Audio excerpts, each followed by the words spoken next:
In the kingdom, magical skills were highly valued, especially among the nobility. The House of Counts El Dorado was no exception. Crow, the second son of the El Dorado family, solemnly stood before the high priest, holding a glowing magical orb, and his face showed shock when the priest named his attributes. Appraisal and alchemy. A few hours earlier, during a carriage ride, Crow quietly sat by the window, deeply lost in thought. His butler Sibas was worried about his health and felt relieved to hear that Crow was feeling better. Sibas reminded him that as soon as they arrived at the royal capital, they would go straight to the main church. When Crow asked about his father, Sibas said the count was already waiting in the church. The weight of the moment overwhelmed Crow, and his heart beat faster with the realization that this day had finally come. In this world, at 12 years old, every child received a skill in the church. And an innate magical ability, these skills varied greatly. As a nobleman, Crow was expected to master a skill with a powerful attack to later serve the kingdom and protect his lands. The most desired were the four great attribute magics: fire, water, wind, and earth. His elder brother Hawk inherited powerful fire magic and was known as a prodigy of the Magic Academy. Another brother, All, mastered the magic of physical enhancement of the wind element and won the championship in young swordsman tournaments. Because of his origin, Crow considered it natural to acquire one of these high-level combat skills. He hoped that his skill would be one of the strongest. His thoughts were interrupted by Sibes, who announced that the royal capital was visible, and he immediately stood up and looked out at the massive walls and towering structures of Belfair, the capital. It truly captivated him, worthy of its name. He excitedly wondered which skill he would receive in such a magnificent place, and later that day in the Erdal Shrine his skill was revealed. After the announcement of the evaluation in alchemy, there was a silence full of distrust.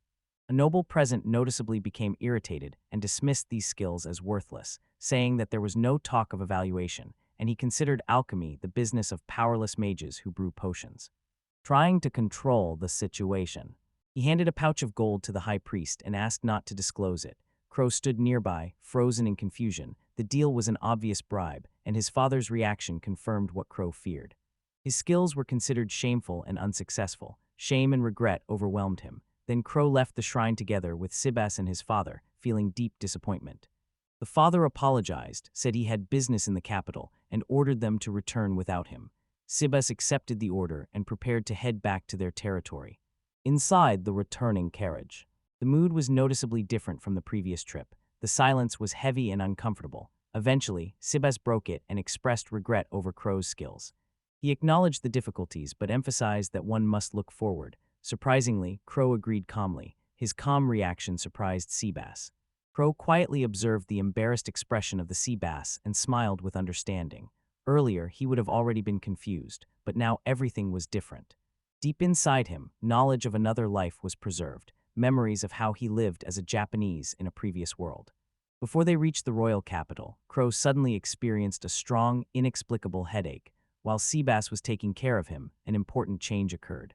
Crow's memories of his previous life before reincarnation returned, and along with them, his mental maturity sharply increased. Looking at his hands, he felt the confusion that arose after discovering his abilities disappear. In his opinion, appraisal and alchemy did not seem like secondary skills at all. He understood that appraisal is an ability that allows one to examine objects and learn accurate information about them, including their value, and seeing how useful such a power was, he decided to take up alchemy next. As soon as he focused on the thought, a wave of information flooded his mind, as if hidden knowledge had been revealed. He learned that alchemy is the combination and transformation of materials using magical energy, mostly for potion making, but its possibilities are much broader, although his skills had no offensive power and did not belong to the respected elemental magic. Crow began to look at them differently. In noble society, his skills might not bring fame or respect, but from a practical point of view, especially in estate management, they had great potential, and this inspired him to a new aspiration. Instead of dreaming of becoming a noble warrior who protects the kingdom, Crow decided to serve the family in another way, to become a rural lord, manage lands, and improve people's lives, and his face shone with determination when he shared this with Seabass, who was initially stunned but deeply moved by his maturity and clarity of intentions. Crow politely asked Seabass to support him in his new goal. Moved and impressed, the Seabass willingly agreed. A month later, Crow stood together with composure before the stern father in the magnificent office. Beside him were Seabass and his second eldest brother Owl. After a brief reflection, The father reacted to the result of the ceremony in the church, and although it was sudden, appointed Crow the new lord of the village nest, a rural settlement on the remote edge of the family estates. Although Crow was preparing for such a matter, the mention of the village nest made him pause because it was an extremely remote area. He quietly took on the responsibility. His father was surprised that he did not object. His unexpected humility was noted, but Crow calmly and resolutely expressed sincere gratitude. He explained that he wanted to help the family estate and was grateful for the opportunity to remain on their lands, where his skills could be useful. After all, with such abilities, it would be difficult for him to survive in noble society. Seabass was impressed, and even Owl, his brother with a playful character, was noticeably moved by his sincerity. Inside, Crow felt relief and slight satisfaction. This work, far from court politics and noble pressure, suited him. Under the right conditions, he could apply his skills beneficially. Life on the new lands, with their chances to develop and create, seemed much fuller. His father was silently impressed. He smiled slightly and told Crow that the village nest was located near the demonic forest, a dangerous area where monsters live. Because of the risk, Owl accompanied him and stayed nearby for some time. Without hesitation, Owl approached Crow and jokingly placed his hand on his shoulder and entrusted him with the task ahead, although this gesture embarrassed Crow. Although he did not like being treated like a child, this care warmed him, and in his soul he admitted that he was glad to be cared for, though he would never say it out loud. On the day of departure, the horse-drawn carriages stood ready by the fountain. Crow stood behind one. He was inspecting the luggage from Seabass. There were too many bags, and he quietly noticed this. But most of them were empty bottles, necessary for part of his future plans. When Owl approached, he called Crow to check if the luggage was ready. Behind him stood two familiar figures who had come to see them off. Crow turned and saw opposite him his older brother Hawk and their father. He respectfully greeted both. Clearly surprised and touched by their presence, Hawk responded with a warm smile, apologizing that he could not accompany them. However, he wanted to give something before Crow left, and from under his cloak Hawk took out a shiny crimson gemstone the size of a fist. Dear and rare magical stone. Crow was stunned by the gift and understood its value. Falcon simply waved it off and told him to use it if needed. Sincerely grateful, Crow accepted it with respect. Then he turned to their father and bowed, thanking him for coming to see him off. His father, reserved and silent, nodded firmly, reminding him to fulfill his duty. Seabass gave the signal that it was time, and Crow and Owl responded simultaneously and prepared to board. Before climbing in, Crow stopped, addressed Seabass, sincerely thanked him for everything, and said goodbye. Crow was surprised when Seabass said he would not stay but would go with him to the nest village, and Crow's eyes widened at the unexpected news. As the chief butler of the Eldorado family, Seabass held a prestigious position. Crow doubted whether he could really leave, but Seabass assured him that Lord Fesson had given permission. In a calm, nostalgic tone, Seabass said how much Crow had matured in just a month. Although he had acquired skills considered weak or impractical by noble standards, Crow thought about his future and chose his path clearly and confidently. Moved by this, Seabass bowed deeply and promised to dedicate the rest of his life to service. Crow and no one else. Crow was stunned by the depth of Seabass's devotion. He quietly called him by name, reached out his hand, and shook Seabass's hand. At that moment, he decided to properly organize the village territory because he had the support of the people nearby. Behind them, their family watched with quiet support. Crow looked back one last time and said it was time to leave. Hawk encouraged energetically, confident in the future of his younger brother. Their father entrusted Crow Seabass, formally placing him under his care. Seabass bowed and promised to handle everything. When the carriage moved, Crow thought about the week-long journey ahead. Ahead awaited the village nest, far near the forest where monsters live. But for Crow, this meant the beginning of something important. He calmly looked into the future. Over time, Crow Eldorado would become famous not as a warrior, but as a pioneer in territorial development. His name would become known as the father of local self-government. Earlier in the plot, when Crow stood before the high priest and his abilities were revealed, he felt dizzy, and his father, confused, hid his face in his hands from disappointment, because he hoped that having two abilities would mean something rare and powerful. But he was left speechless. The tension grew, and the Seabass anxiously asked Lord Fesson to be careful. The raven standing nearby gradually understood the unpleasant thing. The skills he had acquired did not meet expectations and turned out to be an unsuccessful set of skills. The carriage rumbled evenly along the road to the destination. Crow sat quietly by the window and watched the passing landscapes. The journey from the royal capital lasted several days, and he thought they should soon reach the next village. The trip went fairly calmly, although there were surprises, including a sudden clash with bandits who attacked the Merchant Guild caravan. This became a turning point for Crow. After returning from the capital, he devoted himself to alchemy and trained relentlessly, and when bandits attacked, he took the opportunity to test his skills in real combat and, despite expectations, repelled the attackers and saved the merchant caravan. It turned out that his abilities were more useful than many assumed. As they approached the end of the journey, a voice from outside the carriage called him. The group arrived at the village nest and would continue on foot. The speaker was Yord, a B-rank traveler and leader of the Swift Arca-party, their escort. With him were two others, archer nurses and mage Saifa. 3 were hired temporarily to live in the village to help with its defense. Crow descended. He was curious what the village nest would be like. But when the village appeared before his eyes, the hope in his heart quickly turned into silent shock. The village was in ruins, broken fences leaned at crooked angles. Houses that were once strong and proud were destroyed or rotten. Vines and weeds overgrew and filled almost the entire space. Owl, Seabass, and Crow froze in place before them. Even experienced adventurers were left speechless.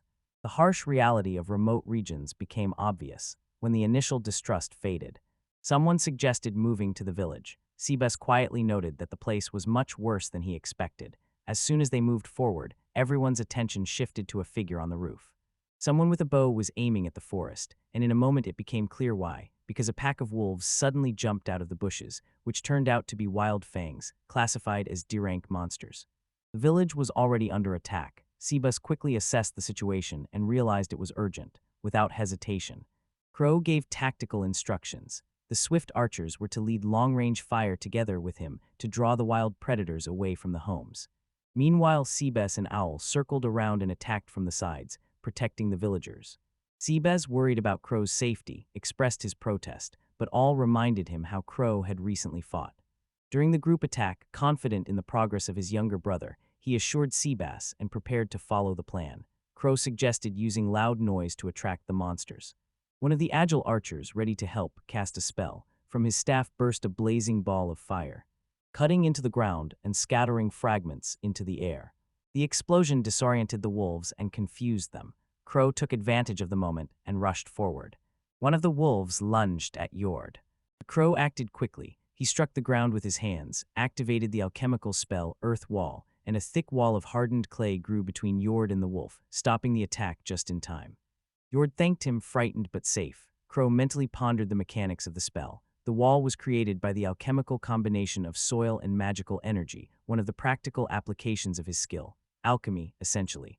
It was the art of transforming matter through equivalent exchange. For example, with the right ratio, one could create a kilogram of gold from 15 kilograms of silver, and Crow was considering this in his mind.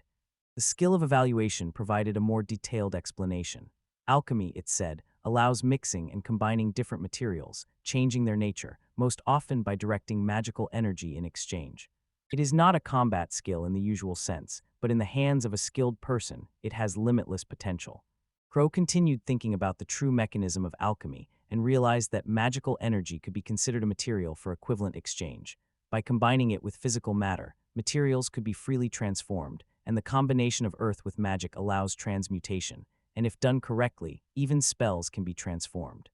He understood that this is the essence of alchemy, much deeper than it seems on the surface, and at the same time quietly admitted that people nearby still do not understand the true value of alchemy. In the midst of the battle, wild fangs continued to attack relentlessly. Everyone in Seabass was fully engaged in combat, cutting and dodging among the wolves. One of the swift archers warned anxiously that the enemy's numerical superiority would prolong the fight too long. Crow quickly assessed the situation and made a decision. He called All and Seabass and ordered them to retreat temporarily. As they retreated, Crow knelt on one knee, pressed his palm to the ground, and activated the next spell, Cleansing. Earth Needle, in an instant, a forest of sharpened spears rose from the ground. Piercing the wild fangs mercilessly and precisely, the entire pack fell with one movement. Sudden death stunned the others. The village and the skillful archers watched in disbelief. Seabass, although more reserved, was noticeably impressed by what he saw and admitted that to fell so many wild predators with one strike was a tremendous power. Crow was silent for a moment, unable to believe that such destructive consequences could arise from what seemed like basic earth magic. Sibes examined the size and density of the spikes and said that the spell's effect resembled a mid-level ground needle technique, and this discovery caught Crow by surprise. He truly created something of such scale, and at that moment a man approached the group from behind, who thanked them and introduced himself as Wagner, the elder of the village nest. Sibes politely stepped forward, responded to the greeting, and introduced himself as the butler of the El Dorado family, after which he gestured to Crow to Wagner and announced him as the third son of the El Dorado lineage and the newly appointed lord of the settlement nest. Wagner, noticeably more modest, looked at Crow with surprise and gratitude. He noted the effort it must have taken to come so far to such a remote place. Crow, resolute and firm, explained his reason. He said that the village nest is an important part of the El Dorado territory and intends to bring prosperity to this land. Crow extended his hand, which Wagner respectfully took. After the formalities, Wagner led Crow, Seabass, and Owl on a walk through the village. As they walked along broken and overgrown roads, Crow silently surveyed the surroundings. The houses were worse than he had imagined. People stood by crumbling walls and shabby fences with tired and wary faces, and Crow immediately understood that first and foremost, the residents' housing needed improvement and their safety ensured. He asked Wagner if attacks by wild fangs happened often. Wagner replied that such monsters usually did not venture beyond the cursed forest.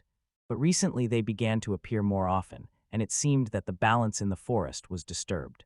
He explained that a large number of creatures called lalabertas began to appear. These monsters could not fly but were aggressive and numerous, settled on the edge of the forest, and probably displaced other monsters, such as wild tusks, from the forest to the village.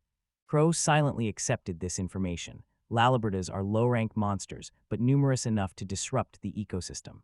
Crow was increasingly convinced that something unusual was happening. He seriously outlined plans for the coming days. The all-in members of Swift Archer would set out the next day to scout the cursed forest, while Seabass would stay to guard Nest Village together with the local hunters.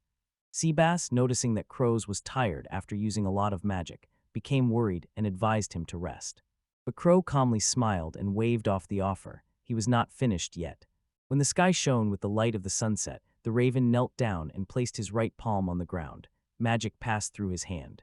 A wide circle of earth responded, and before them, a huge wall of compacted soil rose from the ground. The spell was cast, an earthen wall.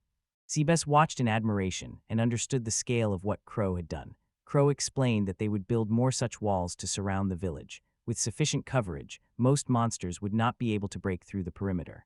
Yord, a member of Swift Archer, was stunned. He stumbled trying to comprehend how Crow could still perform such magic after already casting the powerful spell, Earth Needle. Sifa, his teammate, was no less surprised because most mages would have long exhausted their magical energy, and this made Crow pause for a moment. Now that they mentioned it, he noticed something strange because although he trained daily and used magic, he had never felt magical fatigue, and this worried him. Seabass noticed their pace and said that at this speed, the work could be finished before sunset. One of the agile archers casually suggested preparing food while they waited. Seabass quietly smiled to himself, thinking once again that Crow never ceased to amaze him. When the last rays of the sun illuminated the village, a new report quietly entered Crow's consciousness. Information about the territory, the nesting village, population 50, new residents, namely the owl Sebastian and the skillful archer, construction of a large earthen wall, a note that the village's security had slightly improved. Shortly after that, the warm glow of the sunset reflected off the smooth new roofs and freshly built walls. The ready houses stood in a row and looked proud. Seabass and Wagner froze speechless, stunned by the transformation. Seabass tried to speak, but the words vanished. He turned to Crow, not believing his eyes, and Crow calmly said that this was a rural house, and Seabass still could not comprehend how such a magnificent structure could have been built so quickly. Crow began to explain. First, he compacted and leveled the soil with alchemy. This was a necessary step for stability. Then, from the same purified soil as the outer barrier, he built the walls to be strong and even. Leading them inside, Crow showed Seabass and Wagner the interior. He showed the kitchen, conveniently located near the entrance, with ventilation openings for air circulation, and then the large central room for eating and relaxing.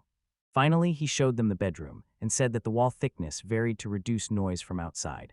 All this, he proudly explained, was made possible by the same techniques used for the village's defensive wall. Wagner, still unable to grasp the scale of Crow's work, only breathed heavily, not believing what he saw. When they went outside again, the three noticed a group of villagers standing nearby. Looking into the distance, a small crowd gathered around. People whispered in disbelief. looking at the tall building proudly standing in the village. One woman hesitantly asked what it could be, and a man nearby guessed it was a building. In front of them stood a building resembling a condominium, tall, clean, and modern. Crow, who was watching nearby, felt a little awkward. He did not want to attract such attention because he built it on a whim, and it somehow ended up looking like a multi-level residential complex. Whispers reached his ears. Wagner guessed that earth magic could be so powerful, and Sebas quietly thought that young Master Crow was truly an extraordinary mage and cleared his throat to change the subject. Crow led the group to the central square, and when he reached the center of the village nest, he was greeted by the joyful noise of children playing. The place filled him with quiet determination. He wanted the square to become a place where people could relax and children could laugh freely, so Crow knelt down again and directed his magic into the ground. He precisely controlled the earth and some tools made of soil and wood. The earth shifted, wooden beams straightened, and benches began to take shape. Soon a whole playground appeared with slides, benches, and climbing spots. The children watched with wide-open eyes. Some immediately started exploring the playground. One impatient boy tries to be the first to slide down the slide. Nearby, a girl catches up, protesting that she wants to go too. Crow intervened and gently reminded them to take turns. Then he smiled as he noticed Wagner quietly slipping into the queue for the slide, his face as impatient as the children's. Even Sebas looked a bit stunned because he had never seen such equipment before, and he sincerely praised Crow, impressed by the ingenuity of it all. Crow accepted the compliment a little embarrassed. Actually, the idea was not entirely his. He just remembered something similar from somewhere, but seeing that it brought joy to others was enough for him. Later, Sebas said that the owl and the others would have to return soon. Crow agreed and thought to himself that after setting up the square, they should prepare something for tonight's dinner. When evening came, the smell of food spread through the village. Smoke rose from the newly built houses, and people gathered around the central fire, their laughter warmly echoing in the night air. I will return just in time to catch the celebration and joyfully call out to Crow, who will greet me with a smile. Before us lay a large pile of freshly killed lalabirds, and Crow immediately recognized the catch and confirmed that it was all lalabird meat. I nodded and assured him that this amount would be enough to feed the entire village. Looking at the new setup nearby, I noticed a place for barbecue and asked if Crow had made it too, and Crow confirmed, explaining that the grill could be turned into a simple table by closing the lid. Their moment was interrupted when someone called them. Sebas approached and addressed Crow and Owl. And Lalabord Yakitori handed Crow a skewer. Crow accepted it. He bit into the roasted meat and savored it. Everyone, pleased with the taste, noted how well the seasoning worked. Crow casually asked what ingredients All had brought from the trip. All handed over a pouch, and Crow, interested, activated his appraisal skill. The contents were immediately revealed. Medium-quality healing herb, mixed with pure water for a restoration potion. Low-quality detox herb, used to create a detox potion. Medium-quality mana compost, rich in nutrients and mana, ideal for growing crops and medicinal plants. Looking at the night sky, Crow felt deep satisfaction. These materials would allow them to advance in working with agricultural crops, and it was clear that the development of the territories was beginning to bear fruit. The warm glow of the fire still flickered across the village, children played, and laughter filled the air. Watching everything that was happening, Crow quietly smiled. They still lacked much, but they were moving forward step by step. He eagerly awaited what lay ahead, information about the territory, the nesting village, population 50, built structures, houses, benches, playgrounds, barbecue devices, kitchen counters, tables, private residence remarks. There was a slight increase in village unity. Meanwhile, far to the east, in the vast domain of the Viscount, in the El Dorado region, a different situation was unfolding. A maid entered the luxurious room and announced that she had news. The noble lady, calm and elegant, stood up and asked to hear the essence. The maid delivered the message. A letter had arrived from the El Dorado family. They reported that Lord Crow had set off on a journey to the borderlands. Rose's eyes lit up. She became curious and impatiently asked the servant to tell her more. In the farming square of the village nest, Crow stood before a field that was drying up and dying. He immediately understood that the field was destroyed due to the influence of the wild farm. Wagner also realized the consequences. This meant that the village might not have enough food for the winter. Crow, thinking about the wheat they received from the Sebastopol Dorado family, doubted that even that would be enough. Sebas acknowledged that the situation was serious. Examining the damaged land, Crow realized that action was needed immediately. He turned to Wagner to learn about other crops besides wheat. Wagner explained that in the neighboring village they grow pearl millet, a hardy crop that grows well even on dry, poor soil. When a plan matured in his mind, Crow turned to Seabes and asked for a favor, whispering in his ear, while Wagner looked surprised. After the conversation, Crow's eyes filled with determination, and he suddenly said that they would stop actively growing pearl millet. Instead, he proposed that they start growing herbs, including medicinal ones. The villagers were stunned and uncertain. Doubts spread among them. One woman, disbelieving, repeated the words medicinal herb. Another said that if the plan failed, the whole village risked starvation. Crow quickly calmed them, saying that they would still grow some wheat. Then turning to Seabes, he inquired about the market price of corn when sold to trading caravans.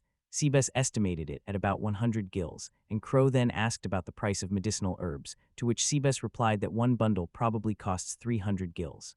Wagner realized this. From now on, they would focus on cultivating crops with monetary value. Crow confirmed this and said he already had a buyer. As an alchemist, he could use medicinal herbs to prepare potions, each of which could cost tens of thousands of gills. A woman in the crowd expressed doubt about the usefulness, but Crow stuck to his assessment. Wagner doubted whether healing herbs could really be grown in ordinary fields, and Crow said it was possible and planned to saturate the soil with magical energy. His theory arose from the fact that medicinal herbs usually grow in areas inhabited by monsters, possibly due to residual magic in their droppings and urine, and Crow confirmed this when analyzing such soil and finding magical energy in it. Kneeling by the withered wheat, Crow thought that magic could also be infused into ordinary plants. He placed his hand on the withered wheat field, and magic flowed from the tip of his finger. Before the villagers, the field miraculously transformed. The wheat took well, the soil still lacked nutrients, but the magical energy compensated for this, so the harvest was good, and Crow, satisfied, told the villagers that at this pace he could restore other fields as well. What was once a ruined patch of land became lush and green again. The farmer, filled with joy, said it was practically a miracle. The woman added that now medicinal herbs could also be grown, and another villager said he was ready to work together on their cultivation. Crow thought that the medicinal herb field was now twice as large, so potions could be made regularly. If successful, this could even become the village's local specialty. After a few hours, a basket of eggs was placed in front of the raven. He addressed his Alne-sama and asked in surprise where so many eggs had come from. Al smiled confidently, folded his arms across his chest, and shared his discovery with Crow. He proudly said that the Laraptaki relaxed a lot after eating the healing grass. The Crow looked at him puzzled. Al said that during the investigation in the Devil's Forest, he came across a flock of lur, and to his surprise, they were eating the healing grass, and as a result, they began to lay eggs. He excitedly concluded that lur birds can lay eggs when they feel relaxed, and this possibility was uncertain but promising. Yordlin returned to Crow and quietly confirmed that although it may seem incredible, it is indeed so. Lara birds after eating the grass relaxed so much that they even fell asleep, so collecting their eggs was easy.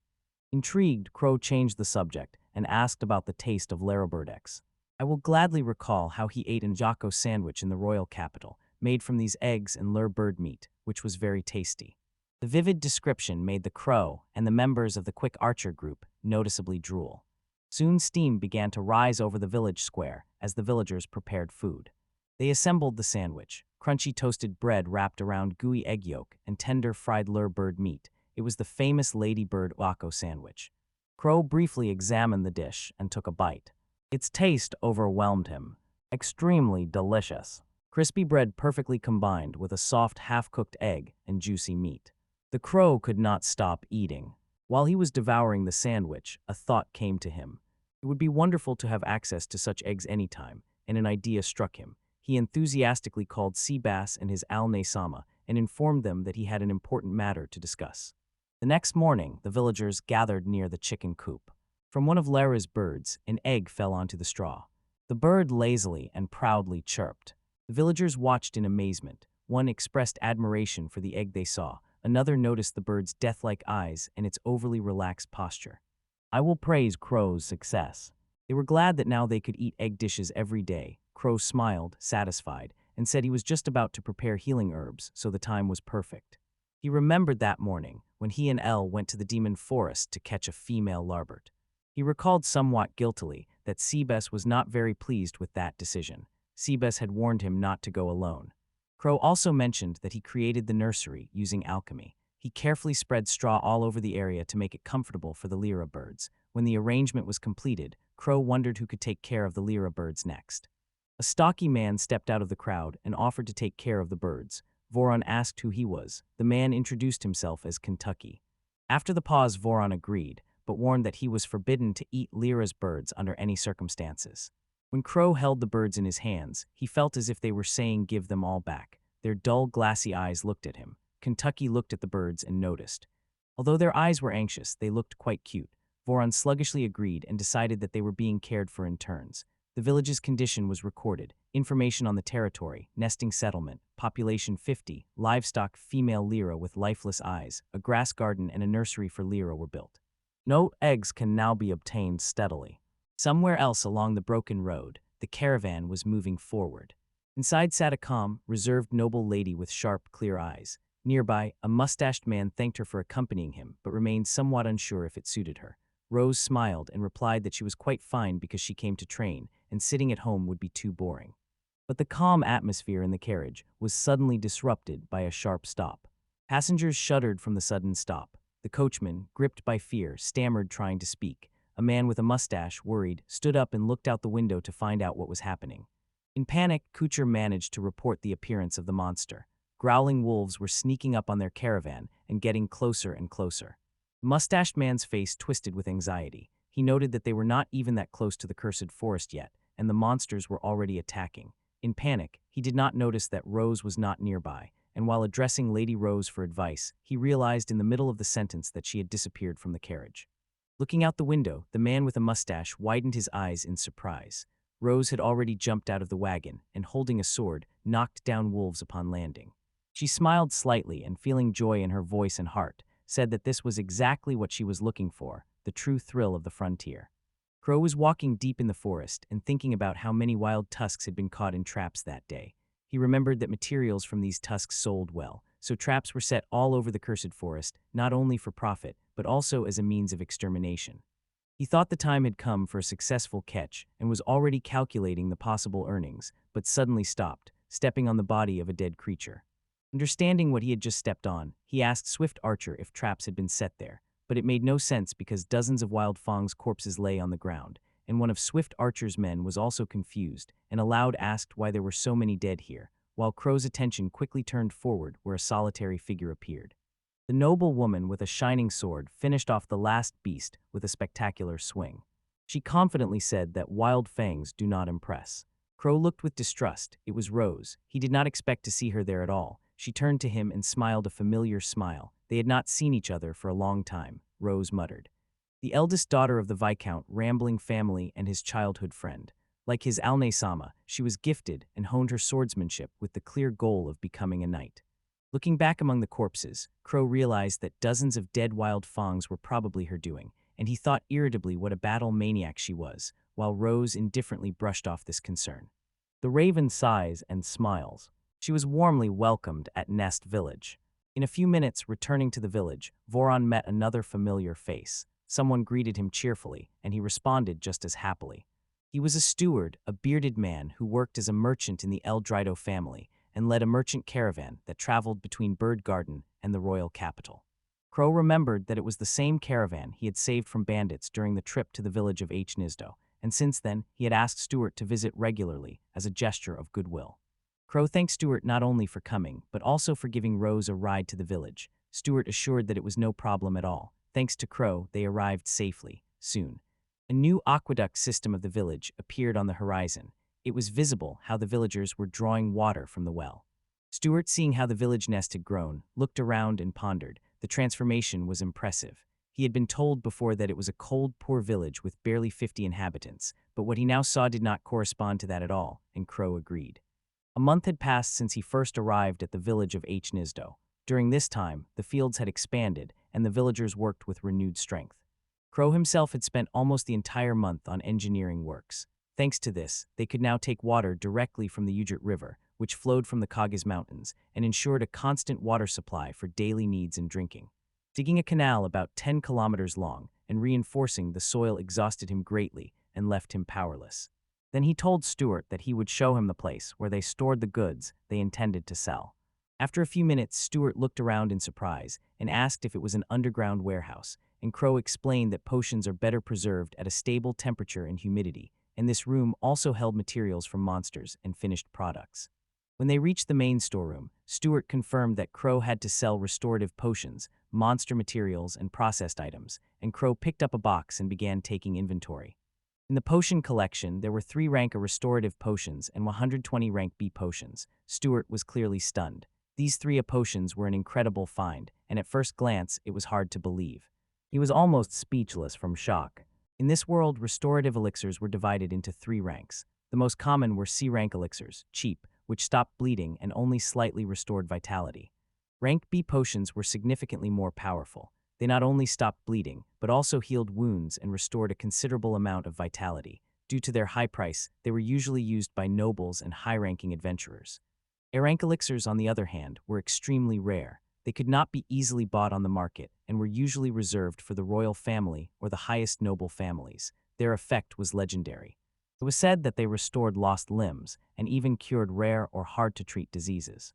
It was impressive that such things were done in the distant village of Nest, and Crow smiled, noticing Stewart's stunned reaction. Stewart asked for permission to check the potion himself, and Crow agreed. They started with a rank B potion, tested 1 drop in special glass. The potion reacted and turned orange, confirming its rank, then moved on to a rank A potion, and this time the glass shimmered with rainbow colors. Stewart was delighted. The test confirmed that both potions were genuine. He did not know that Crow had already checked everything in advance with his skill of evaluation. After that, Crow asked to entrust the rest of the deal to Sibos, and Stewart gladly agreed. After the business meeting, Crow found himself in the village square and, looking around, muttered to himself where Rose had gone. His gaze fell on her. She was playing with the children, laughing and coming down beside them, and they were already getting along so well. Crow watched what was happening and quietly expressed his relief and joy, seeing that everyone was having a good time. Holding the girl in her arms, Rose turned to Crow, and her face lit up as she praised the playground and called its creator a true genius. The girl proudly told her that Crow himself had done it all, from the walls to the houses. Rose was stunned and barely comprehended the revelation. She stammered in disbelief, and Crow modestly confirmed it. Filled with emotions, Rose grabbed him by the shoulders and said that such a level of skill could not be ordinary and had to be the result of alchemy, because such a fortified structure was not at all what one usually sees in a small village. Crow replied casually and offered to show her the house in Crow's apartment. Rose was still impressed by his unique design. She asked if he had built it too. Crow smiled shyly, then Rose spoke more seriously. She admitted that at first she was worried when she first heard about Crow's ability and that he had left home. The news unsettled her. Crow fell silent for a moment, then smiled and raised his eyes. He told her not to worry. He still had older brothers in the El Dorado house, and he decided to do everything he could on his own. Rose, seeing the quiet determination and sparkle in his eyes, was surprised. Her cheeks flushed with a blush when she realized how much she had changed since their last meeting. Crow asked her with interest about the skill she had acquired. Rose's face lit up, and she proudly explained that her skill was a physical auxiliary ability related to wind magic, similar to all Samus, and she had come specifically to learn to better master wind magic.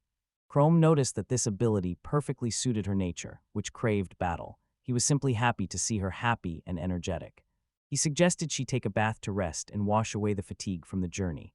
Rose, with shining eyes, was delighted when she heard about the bath. She praised the village, and Crow somewhat embarrassedly admitted that the bath was only in his house for now. That same evening, a reception was held in honor of Rose, along with a meeting with the caravan, and a barbecue was prepared in the village square, which made the evening warm and festive. As the day was ending, Seabus approached Crow and gave him a piece of paper, saying that the deal with the young steward was successfully completed. He also handed over the financial details of the deal, and Crow accepted the report and looked at it.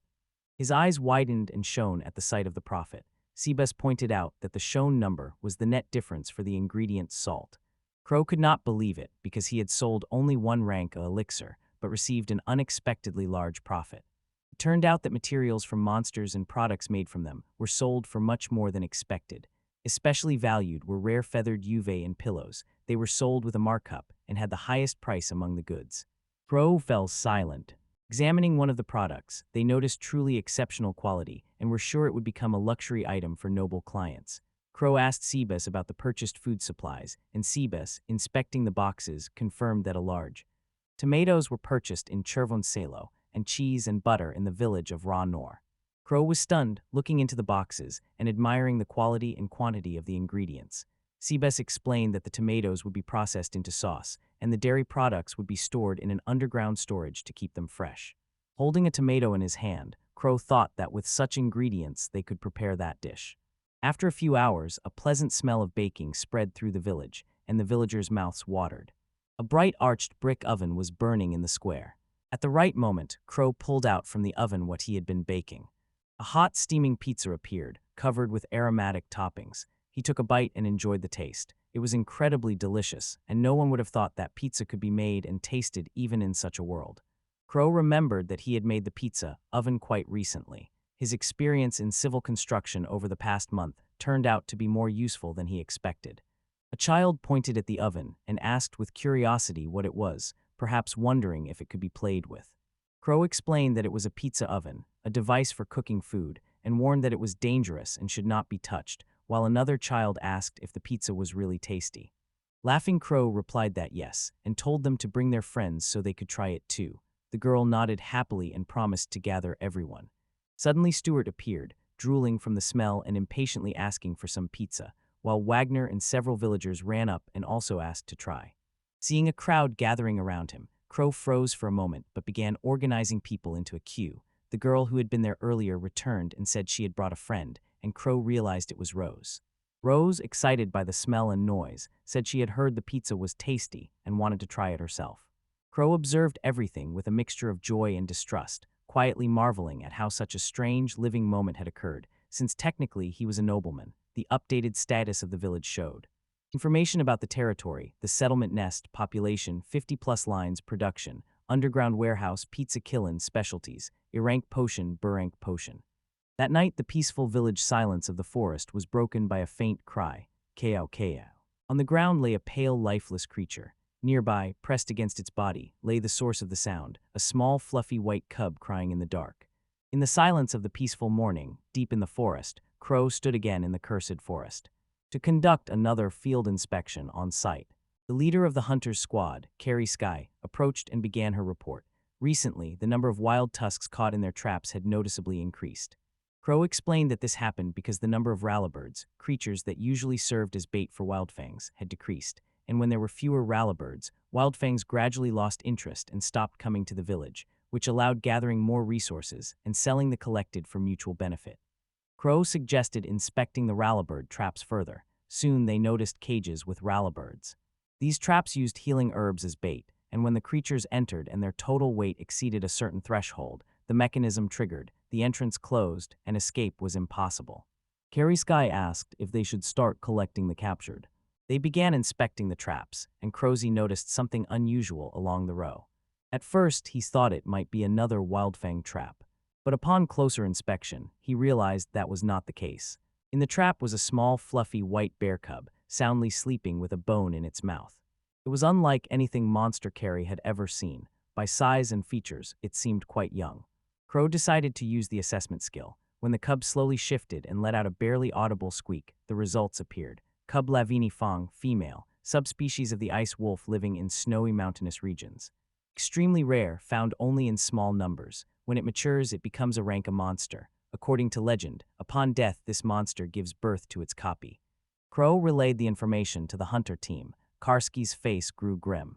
The guild had heard of Lavini Fong. It was said to be a legendary ice wolf, and supposedly no one who saw it returned alive. Other hunters whispered, alarmed by the appearance of such a monstrous, terrifying creature. Crow silently pondered, if this was only a cub.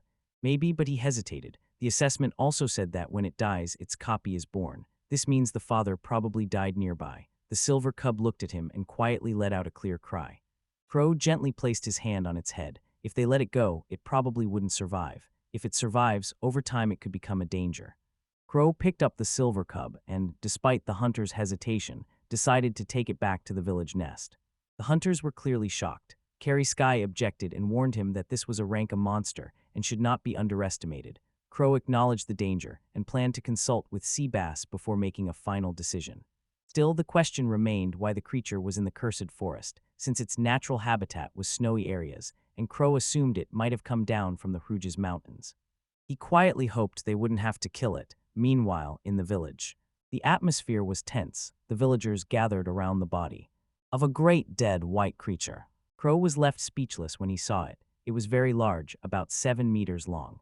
All his brothers came up and greeted him, happy that he had returned. Crow, stunned, asked about the corpse before them. I explained that earlier that day, he had found the creature in the cursed forest and thought useful materials could be obtained from it, so he brought it by cart. Crow silently looked at the large demon body and, glancing at the sleeping infant in his arms, thought that the huge wolf they found was probably the father of this baby. At that moment, Seabass appeared and noticed what Crow was holding. When Seabass heard that it was a baby Levine found, he was shocked. He quickly understood everything, as the legendary creature they found was gigantic in size and most likely was the father or mother of the offspring. Crow confirmed Seabass's suspicion. He believed that the infant could not just be abandoned and if possible wanted to raise it in the village. Seabass, stunned, put his hand on his forehead and gave up. He told Crow that he must report the situation to Lord Pheasant. Crow was surprised and thought about his father, and Seabass explained that since this baby would one day grow into an A-rank monster, decisions about its future and what to do with the father's body might ultimately require approval not only from Lord Pheasant, but also from the king himself. Crow, realizing the seriousness of the situation, understood that everything had become much more serious. He doubted whether raising a monster was even permissible. Ralabird was also a monster, but of much lesser significance, while Levine Fong was on a completely different level. Without warning, the cup suddenly came to life. It jumped from the crow's hands and ran away. The crow called it and began to chase. The village square was lively. Villagers were preparing food and enjoying it. Kentucky was eating something nearby when a wolf cub ran straight up to him. Seeing that the little white wolf cub stopped in front of him, Kentucky grumbled in surprise. Just as the crow caught up, the cub lunged forward and ate Kentucky's food in one bite, surprising them both. Amid the sudden noise, Rose approached with a chicken leg in her hand and asked what was happening. She scolded Crow for not letting people eat in peace, but in the middle of the sentence, her gaze fell on the cup. Her drumstick fell to the ground. With shining eyes, she picked up the little creature and murmured to herself, enchanted by its cute appearance. Crow, watching her carefully hold the cub, thought to herself that this swordswoman really loves fluffy things. Rose, still happily holding the puppy, turned and asked what it was. When Crow explained that it was a red cup from Lavini Fong, Rose froze, processed this information. Then a cry of disbelief sounded. Crow began to explain how he found it in the demon forest. Rose hugged the puppy and asked if the dead creature they found in the demonic forest was its father. Crow agreed that it seemed so. Rose nodded seriously, acknowledging that the puppy was left without parents. Crow added that although nothing was decided yet, he would temporarily take care of it. Rose's eyes lit up with excitement, and she immediately asked for permission to name it, inspired by the fact that it was a red cub of Lavini Fong. She lifted it and cheerfully gave it a name.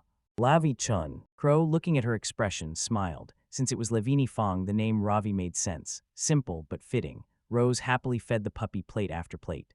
A mountain of empty plates grew, and Crow quietly muttered how much it had eaten. At that moment, Kentucky ran up in panic and reported that they were almost out of deferred Ralabird meat. Frightened Crow turned around and reacted with surprise, while the pups just smiled and happily chirped. Chapter 6 begins. Rose stood over Crow and watched as he was still sleeping, even though it was already lunchtime. Then Crow sat up and muttered the name gradually, still half asleep. He yawned and thought that he seemed to always oversleep when Sebastian was not around to wake him up. Sebastian had left the day before for Birdgarden by Stuart's carriage, to inform Crow's father about Ravi, and during the visit to talk about the level elixir. They expected Sebastian to return in a month with Stuart's caravan. Crow turned to Rose and asked if she had been to the demon forest with his older brother, the one who looked like an owl, and Rose, smiling, replied that although she wanted to go there, she decided it was better to stay and take care of Ravi for a while. Understanding this, Crow said he would go and prepare lunch because he had to work that afternoon. When Rose asked what kind of work he had, Crow explained that they were going to build a reservoir, and if she was free, she could join them. Rose gladly replied that she would go with him and was also interested to see his alchemy in action. While Crow was cooking, she asked Rose how long she planned to stay in the village of Nest, and Rose replied that she would stay at least until the next fencing tournament. Crow noted that the tournament would be only next summer, so she was going to stay for almost a year. He found her dedication impressive, and when she watched him cook, Rose praised his cooking skills. Crow, in turn, thought that the rows around had significantly eased the hunting, and that he was grateful for that. Lifting the pot lid, he announced that the food was ready. He watched with pleasure as Rose and Ravi greedily looked at the food. He served the dish, and in the background, Ravi joyfully squealed. Later at the reservoir construction site, Crow stood together with Rose, Ravi, and Wagner. Wagner thanked Crow for help with the project. Crow replied that he could be relied upon, and Rose, surprised, asked if he was going to do the entire project on his own. She sat on the ground and noticed that due to such a large area, the work would definitely take a lot of time. Crow silently agreed. The place was indeed very spacious. However, he reminded himself not to underestimate what he could do with his alchemy. He knelt down and announced that they would start by digging a pit 5 meters deep, with the water edge at 1 meter, then placed his hand on the ground and activated his transmutation, uttering the spell, Refining Excavate. Immediately the ground trembled. Large chunks of soil and stones burst upward and formed neat piles around the site. The excavation was done instantly. Rose was left speechless by what she saw. Crow mentally noted that the excavated material would later be used to reinforce the riverbank. The next step was to compact the soil so that water would not seep through. Crow raised his hand and focused his energy, activated the next transmutation, improving the air cannon. A powerful gust of wind burst forward, and Rose realized in amazement that this was also part of his alchemy. Crow recalled that the air cannon was the second technique he mastered immediately after creating a wall of mud. There was plenty of air, and it could be transformed anytime, so it was very versatile. He had already used it in construction, for example, to strengthen the soil under the village houses. It was an indispensable method for construction work. Moreover, it proved useful in battle as well. He remembered using the air cannon to attack bandits who had robbed the caravan of the overseers. He fired another shot to complete the process. When he finished, he wiped the sweat from his forehead and looked down into the huge and deep pit he had just dug. Rose admitted that she had never seen alchemy in action before, was impressed by the speed and scale of what Crow had done, and asked what he planned to do next. Crow explained that he planned to connect the reservoir to a river tributary to accumulate water. Rose could not fully grasp the scale of his plan. He added that when the reservoir reached a certain level, he would return the excess water to the tributary to avoid overflow, and at that stage would also connect it to the drainage system. Rose said the plan seemed troublesome, but she believed Crow could do everything in a moment, then praised him, saying his alchemy skills were truly impressive and he could succeed even among the nobility, and Crow just smiled. He said he was satisfied with his current life. What pleased him most was seeing the villagers smile more and more each time. Rose was surprised by his words. She noticed how much he had changed. She smiled and said that she liked the person he had become. After that, they restored the water supply to the reservoir and improved the sewage and drainage in the village. Crow doubted whether he had really changed that much. Rose replied that the old Crow was much more reckless. Thanks to his efforts, the villagers could now bathe at home, and their toilets had a flushing system. For drainage and wastewater treatment, Crow decided to rely on mucus organisms that would consume the waste and release only purified water. Wagner approached Crow and congratulated him on his hard work. He whispered that the sounds of construction could be heard all the way from the village. Crow awkwardly apologized and assured him that everything was done safely and without problems, so now he could rest. Crow also informed Wagner about the new showers and flushing toilets. Wagner was very happy with this news and called it the best. Suddenly Ravi's body tensed. He broke free from Rose's hands and began to howl. Rose noticed him and asked what had happened, and Crow followed Ravi's gaze and saw that the puppy was barking towards the cursed forest. A distant rumble rolled across the ground. On the shadowy edge of the forest, black-horned beasts were growling. In the distance, huge black beasts were visible. AOL, looking through the telescope, assessed the situation with increasing concern. It seemed that a herd of black buffaloes was heading towards the cursed forest. From the rumble of their approach, he estimated that there were over 1,000 of them.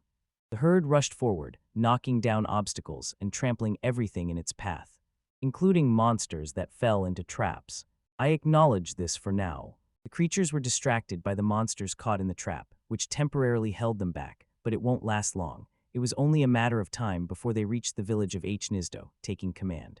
All ordered the Swift Archers group. Sifa must unleash her most powerful fire magic, and Nelsis and you are tasked with leading her back to the village when the magic runs out and immediately informing Kuro. They were worried that the forest might burn, but all insisted that stopping the black buffalo was more important first. Moreover, noticeable use of magic could serve as a signal for Kuro and others to realize something was wrong. When asked about his own plan, Il decisively drew his sword. He decided to stay and fight, relying on body enhancement magic to keep up with the herd's speed, and placed his hope on Kuro to buy them time and protect the village. Meanwhile, Crow and his team were puzzled. Ravi, unusually excited, barked incessantly. Crow was surprised because Rava was usually calm. Suddenly, a powerful explosion sounded from the forest. Worried, Rose asked about the source, and Crow was momentarily stunned and recognized it as fire magic, likely from Sifa.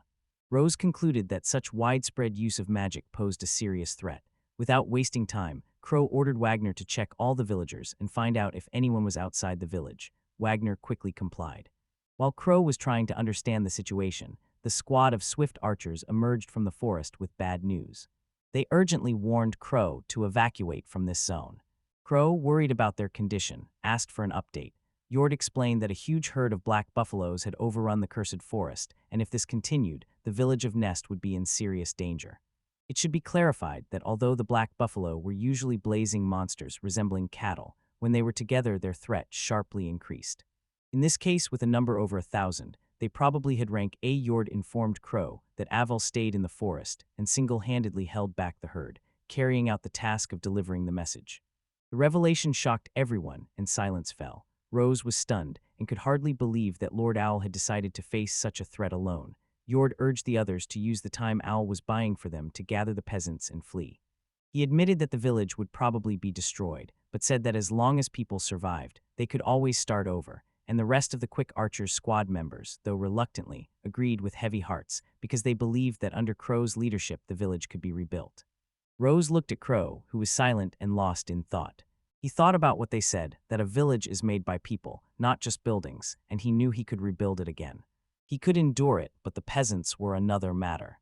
These are people who have repeatedly suffered attacks by monsters. When they finally found peace, losing everything again would be devastating for them. That thought pressed on him, but Crow believed that if this time they managed to defend the village, it would lift the people's spirits and make them believe in the future again. Remembering that the Swift Archer group had ordered Wagner to evacuate the villagers to the next settlement, Crow decided and ordered Yord to lead the evacuation and bring the people to safety, and Yord agreed and asked about Crow's own plans. Crow resolutely replied that he would stay and fight the Black Bison himself. The statement stunned Yord and his teammates. Before Crow could say more, Rose stepped forward and offered to stay as well. Crow was noticeably worried, but Rose explained that the villagers had shown her much kindness, and she could not just leave without giving them anything. Crow had put all his heart into this village, and she would not allow monsters to destroy it. She decisively lightly tapped Crow on the shoulder and said it would be foolish to come all the way here for training and then run from the fight. Crow was touched by her loyalty and support and sincerely thanked her. Returning to Yord, he asked if the Great Needle technique would work against the black buffalo. Yord was not sure. He noticed that the creature's hides were extremely tough, which made Crow wonder what he would do if even his strongest magic did not work. He asked Rose if there was any more powerful earth magic that could help. Rose began to answer but fell silent because suddenly an idea struck her. She recalled from a picture book a spell for creating a golem, a large magical construct powered by magic. However, Yord expressed concern. He heard that controlling a golem required a rare and expensive magical stone. Rose, smiling, admitted that such a stone was unlikely to be found in such a remote place. To her and your surprise, Crow said that there really was such a stone here.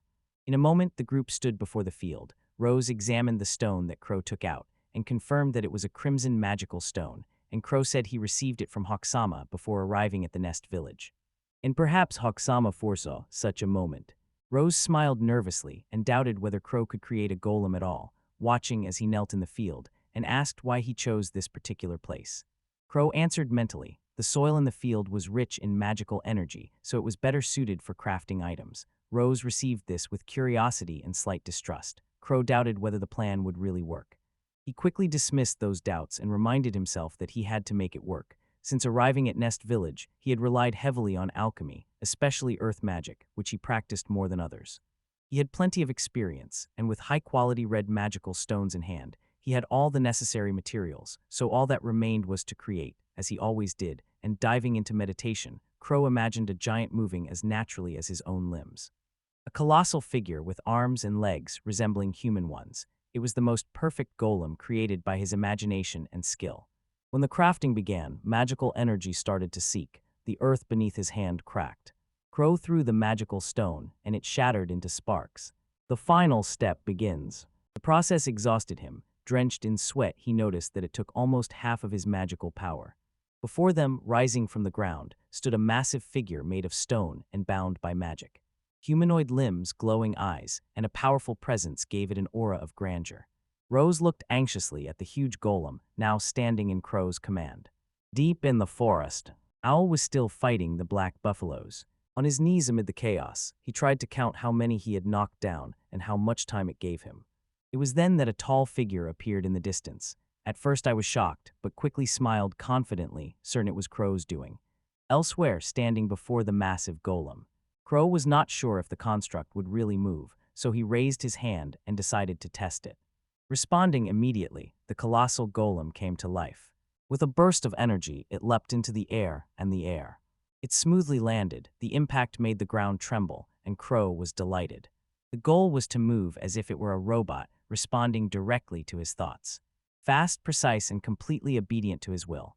Rose, watching carefully, noted that it was significantly larger than a usual golem. She said it was not an ordinary construct, it was a giant golem. Crow, a bit stunned, realized he had almost no idea what a normal golem should be like. He decided to investigate further and, using the appraisal skill, examined the creature. The analysis showed that it was a giant golem, a mythical-level creature that the creator could fully control. Its classification matched top units regulated by the central organization, created by both silver and golden methods. It had the rank of a high-ranking unit and even an S-level among the Demon Kings. Crow admitted that Rose was right. It really was a giant golem, and by estimation, it could operate forever if supplied with magic. Rose was amazed by this and reminded that ordinary people cannot simply replenish magic, and Crow was also surprised and wondered why his abilities had such strange traits. It was then that Jord appeared with a group of hunters. Jord was impressed by Crow's achievement and expressed admiration that he had created such a formidable creature. Crow immediately inquired about the peasant's condition, and Jord reported that the escort was entrusted to Nelson and Sifa, and added that the hunters decided to stay and fight. You resolutely said that they would stand together to protect the village, and Crow was silent at first. Thank them, he told the group that he had a plan and asked for their help. The group agreed. They immediately began preparing. The hunters would cover from the top of the earthen rampart, shooting bows and throwing stones. Around the village nests scattered wheat straw. By shooting it with fire arrows, they could scare and direct the black buffaloes. Crow glanced at the large rectangular ditch dug in front of the village. Although there was little time, the trench was only partially dug.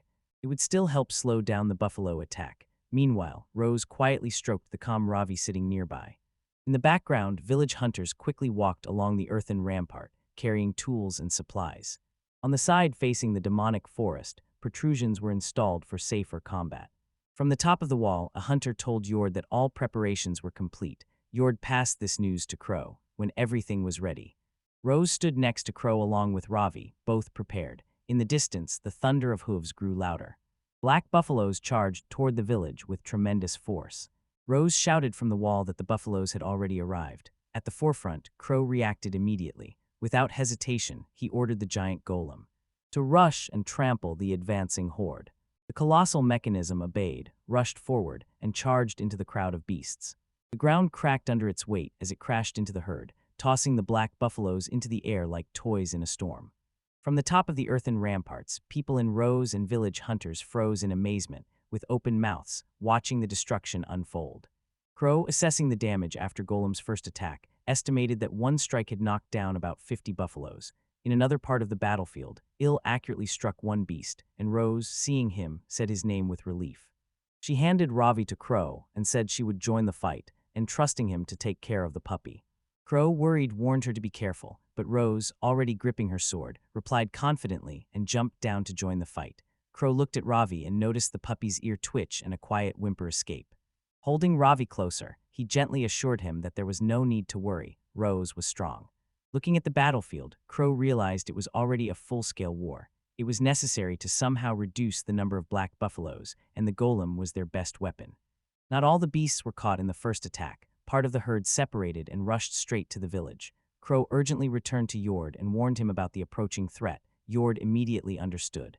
Without hesitation, he ordered the hunters to light the arrows, and the team immediately complied, igniting their bases, and launched them towards the charging buffaloes. The flaming arrows described arcs in the air and hit the field. The flames engulfed the area, disorienting the beasts. Now in chaos, the buffaloes were frightened, their formation broken, they stumbled and scattered. Many of them fell into a previously dug trench. Yord joyfully reported his success. Wasting no time, he ordered others to throw stones into the trench. Large stones poured down and crushed the fallen buffaloes, their groans of pain echoed across the field. But the battle was not over yet. The second wave of black buffaloes broke away from panic, regrouped with amazing cleverness, bypassed the flames, and began circling in search of another path. Crow was stunned by their tactical maneuver as they suddenly broke through the narrow flank. A section of the wall not protected by a moat, the buffaloes directly attacked the ground in the wall and struck it with their horns with great force. Crow anticipated this. He realized he could not allow them to break through, resolutely raised his hand and reinforced the wall. The stones shifted, hardened, and the cracks healed, so the wall withstood the enemy assault. In another part of the battlefield, a nimble figure rushed through the chaos and accurately struck the black buffaloes. Another beast was instantly killed. It was an owl. Standing back to back with Rose, they were both surrounded by enemies. Rose recognized his return with relief, and everyone, holding their breath, said they were holding on for now. Tension was still felt in his voice, and if it continued like this, their strength might not be enough. Near the village wall, Crow continued to strengthen the defense, but anxiety crept in. Although the wall held, he understood it would not last and pondered whether to call the giant Gullen back from the demon forest. Even if he tried, his magical reserves were almost depleted. He gritted his teeth in frustration and wanted to find a way to destroy them all at once. And suddenly he was struck by inspiration. His eyes lit up. He firmly pressed Ravi. He had an idea. The fierce battle continued, its outcome still uncertain. Little Rose decisively swung her weapon at one of the buffaloes, and blood splattered on impact. Breathing heavily, she gritted her teeth and braced herself on the ground. Suddenly an arrow with an attached note hit the ground near their feet. I will immediately pick up the arrow and read the note. He stood up and called Rose. When she was informed that the order came from Crow, they had to retreat immediately. Rose understood right away. Returning to the village, Crow knelt on one knee, placed his hand on the ground, and thought deeply. To prevent the herd from scattering, he planned to lay a long straight road between the village and the demon forest. When he shouted, a stream of magic burst from the ground, the refining process. Earthen wall, the ground trembled as dozens of buffalo charged forward. On both sides of the path, earthen walls rose. Crow clenched his teeth. His magic was almost exhausted. He muttered under his breath, but this allowed him to direct most of the herd to one side. And then call back the giant golem just then. The tall figure of the golem descended with a loud rumble. It stepped forward heavily and met the approaching pain with its gaze. Despite her presence, the buffalo showed no signs of stopping. Crow roared, gave the order, crush the black buffalo. Goal and scattering into motion. Bursts into battle with a rumble. I and others shouted in worry for Crow. But he was determined to see it through. He shouted that he would finish it. The massive hand of the golem swung. Sweeps away both buffalo and debris. When several beasts broke through the walls, the golem went outside. His step sends shockwaves through the ground. Frightened buffalo scattered and ran in the other direction. When the fight finally ended, Crow fell to his knees with Ravi in his arms, breathing heavily and realizing they had done it. The village was safe, and with that thought he lost consciousness. The next day Crow's eyes slowly opened, adjusting to the sunlight. He got up confused, not sure if this was his home. Memories of the fight surged. He remembered that he had fainted afterward. Next to him, Rose and Ravi were peacefully curled up. Seeing them, Crow wondered if Rose cared about him, feeling that he had woken up. Ravi stirred and dived into his embrace, gently pressing his nose to his face with joy. Crow kindly thanked Ravi for caring about him. Rose soon woke up too. A whole day passed since the buffalo hunt. Crow's magic was restored and his condition improved. Everyone who helped in the fight remained unharmed. The evacuated residents returned to the village of Nest. Life returned to normal, and the land and walls that remained were already cleaned up. After some time, Crow looked out and thought to himself that this was probably good. His gaze fell on the majestic golem, who was calmly sitting in the middle of his special field. Just then Rose came, holding Ravi in her arms, and called him. She smiled and said it was nice to see him in such a mood, then asked why the golem was just sitting in the field. And Crow explained that he thought the golem would be in the way if left standing, so he sat him by the entrance. Since he filled the fields with magic every morning, leaving the golem there, he could simultaneously direct magic into him. This also made them better prepared for emergencies.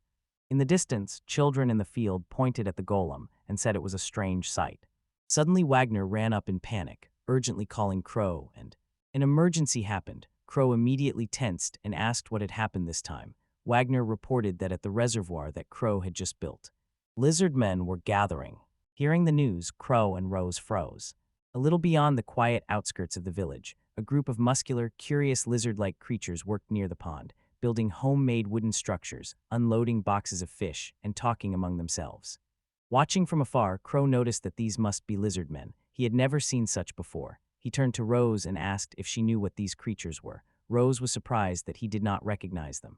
She explained that lizard men are bipedal lizards who mostly live in rivers and swamps. They can speak human language, which distinguishes them from ordinary monsters. She calmly added that Crow should already know about this, and he nodded, finally understanding. He became worried because it seemed the lizards were going to settle permanently on the village territory, and one of them noticed them and asked if they were the ones living inside the wall. It seemed so. Approaching, the lizard introduced himself as Chichikaka, chief of the Kapoku tribe. Chichikaka is a 30-year-old man from the river, leader of a large but peaceful tribe that avoided conflicts. He explained that they were often intimidated by swamp lizards, which caused them to leave their home. They are also well-oriented on rivers and mostly eat fish and vegetables. Crow thought to himself that Chichikaka had quite a strong accent for a lizardman. Turning to Rose, he said that the lizardman actually seemed quite gentle. Rose agreed, although she was still wondering why they had come here at all. Crow introduced himself to Chichikaka as a representative of the village. Chichikaka explained that they were from the Kapoku tribe, which lived upstream, and that after a conflict with the Dauphin tribe from Marshallin, they fled and eventually found this place. He called it a paradise that opened up when the river suddenly overflowed and revealed this land. With a sparkle in his eyes, he said he wanted to live here. Crow felt a bit awkward and was not sure if such a simple pond really deserved the name paradise, since he had made it only to bring more water to the village. But Chichikaka smiled and accused him of lying. He said that just a few days ago it was not here. Then he praised the pond, saying that the gods had prepared it for the Kapoku tribe. And he looked directly at Crow and said that if Crow created this, then he is definitely a great wizard. Crow frowned thoughtfully. The lizard seemed not to believe that this was human work, and he was worried about what would happen if another tribe settled so close to the village. Then Raven decided and told Chichikaka that if it all depended on him, he would arrange a decent place and ordered the group to move to another location. About a 10-minute walk. Eventually, they reached a large open area. Crow asked Wagner if it was far enough from the village to be safe. Wagner agreed and said that the villagers did not mind. Chichikaka looked around and frowned. It was just an empty plain. He skeptically asked how long they intended to build a pond, especially since there was not even a swamp here. Raven sat down, put his hand on the ground, and calmly replied that it would not take much time. Still a little worried, Chichikaka asked for permission to at least stay near that pond for a short time, because they had wounded with them. But Wagner firmly refused, saying that they could not stay there. Upset, Chichikaka stepped back and aloud wondered what they should do now. At that moment, Raven stood up behind and said that everything was done. Chichikaka blinked in surprise and began to ask what had happened, but he did not finish because his eyes widened in shock. Where there was previously empty land, now a shiny new village had grown with newly built houses gathered around a clean artificial pond. Everything was clean, orderly, and calm. Chichikaka looked in admiration at the transformed landscape. What was previously barren had now become a place. A place that the tribe could call home. Crow explained that he surrounded the pond with an earthen wall so that it would be hard to notice from outside. He also built several huts for the lizard people. He returned to Chichikaka and asked, "How do you like it?" And Chichikaka froze in silent amazement with his mouth open and slowly exhaled when. And suddenly someone grabbed Crow by the hands, enthusiastically praised him, saying he must be an incredibly powerful mage to create a real paradise. Crow awkwardly rubbed his cheek and insisted that he was not a mage, and Chichikaka, without wasting time, turned back and said he would immediately go call everyone. The Kapoku tribe rejoiced at the beautiful pond and the new settlement that the Raven made for them, and it seemed that they decided to move. As a sign of gratitude, they gave Crow a generous supply of river fish, so he decided to maintain friendly relations and trade with them further. Information about the territory: Nest settlement, population 51 persons, important events, Beyond Call and construction project created in response to the lizard people crisis, new resource river fish now available. A month passed. One day Rose came to visit Crow, accompanied by Owl and Swift Archer, and said that they were setting off to the Demon Forest, and she temporarily left Ravi under his care. Crow smiled, wished them safety, and added that it was time for him to get to work. That day Crow's schedule, as always, was very busy, replenishing magic in the fields and regulating the number of slimes at the purification station. Inspection of the land and wall, and checking the condition of the playground equipment. Having completed all his duties, he fell to the ground next to Ravi, completely exhausted after the workday. He sighed and muttered that all this is very tiring and hard to cope with alone. Just then Ravi Bart appeared. Crow raised his head and saw that someone was approaching. The caravan solemnly entered. To look, and Crow's face lit up when he recognized that it was Stuart's caravan. The caravan stopped, and the familiar faces of Seabass and the steward lit up with joy when they saw Crow. Crow warmly greeted them and praised them for their hard work. Stuart smiled and remarked on how the village had grown, but paused, looking closely at something strange in the distance. He pointed to a giant golem sitting in the field and asked about it, clearly puzzled. Crow smiled wryly and admitted that something terrible had happened, but did not tell the whole story. Returning to Seabass, Crow asked him to later handle the reports on Ravi and the potions. Then Crow turned to Stuart and asked about the matter he had requested earlier. Stuart nodded and pointed to a group of people nearby. "I brought them," Stuart said, "the Alchemist." Crow recalled that during Stuart's last visit to Nest Village, Stuart had asked Crow to gather people who wanted to move to the village. Among them, the Alchemist was the most desired. The goal was mass production of potions like Birank, because the village now grew many quality herbs and with proper preparation and talent could produce it. Stuart reported that he had managed to gather 30 alchemists ready to move to the village. Crow thanked him, and in the background Seabass gently stroked Ravi. Crow then asked Stuart to immediately line up all the alchemists before him. Stuart hesitated a little and explained that he was only tasked with gathering them. He had not checked their biographies and asked if that would be a problem. Crow shook his head. Thanks to his ability to assess, he himself could quickly and accurately evaluate people. Activating his ability, Crow analyzed the group, and overall they were patient and hardworking, but at first glance no one had anything particularly outstanding. Then his attention was drawn to a 14-year-old girl named Marika Krabins, profession alchemist, age 14, skill ranks, alchemy B, craft D, special trait right cat claw. Additional skill, quality preservation. Ranksy the girl had dark hair and stood out among others. Crow's eyes widened as new details appeared. She was not a simple alchemist. Marika Krabins was a famous alchemist from the royal capital, who took on exclusive guild assignments and fulfilled direct orders from the nobility. And most importantly, she could make A-rank potions and even had dual skills, which really impressed Crow. That evening at the village street food stall, Crow and Seabass sat at a table, and Ravi was eating nearby. Crow apologized for making Seabass wait and asked to be allowed to hear the report first. Seabass replied that he first reported to Crow's father about the series of events, and then it was discussed by the Count and Duke Rosenberg, and Crow sighed because he already expected the matter to reach the Duke.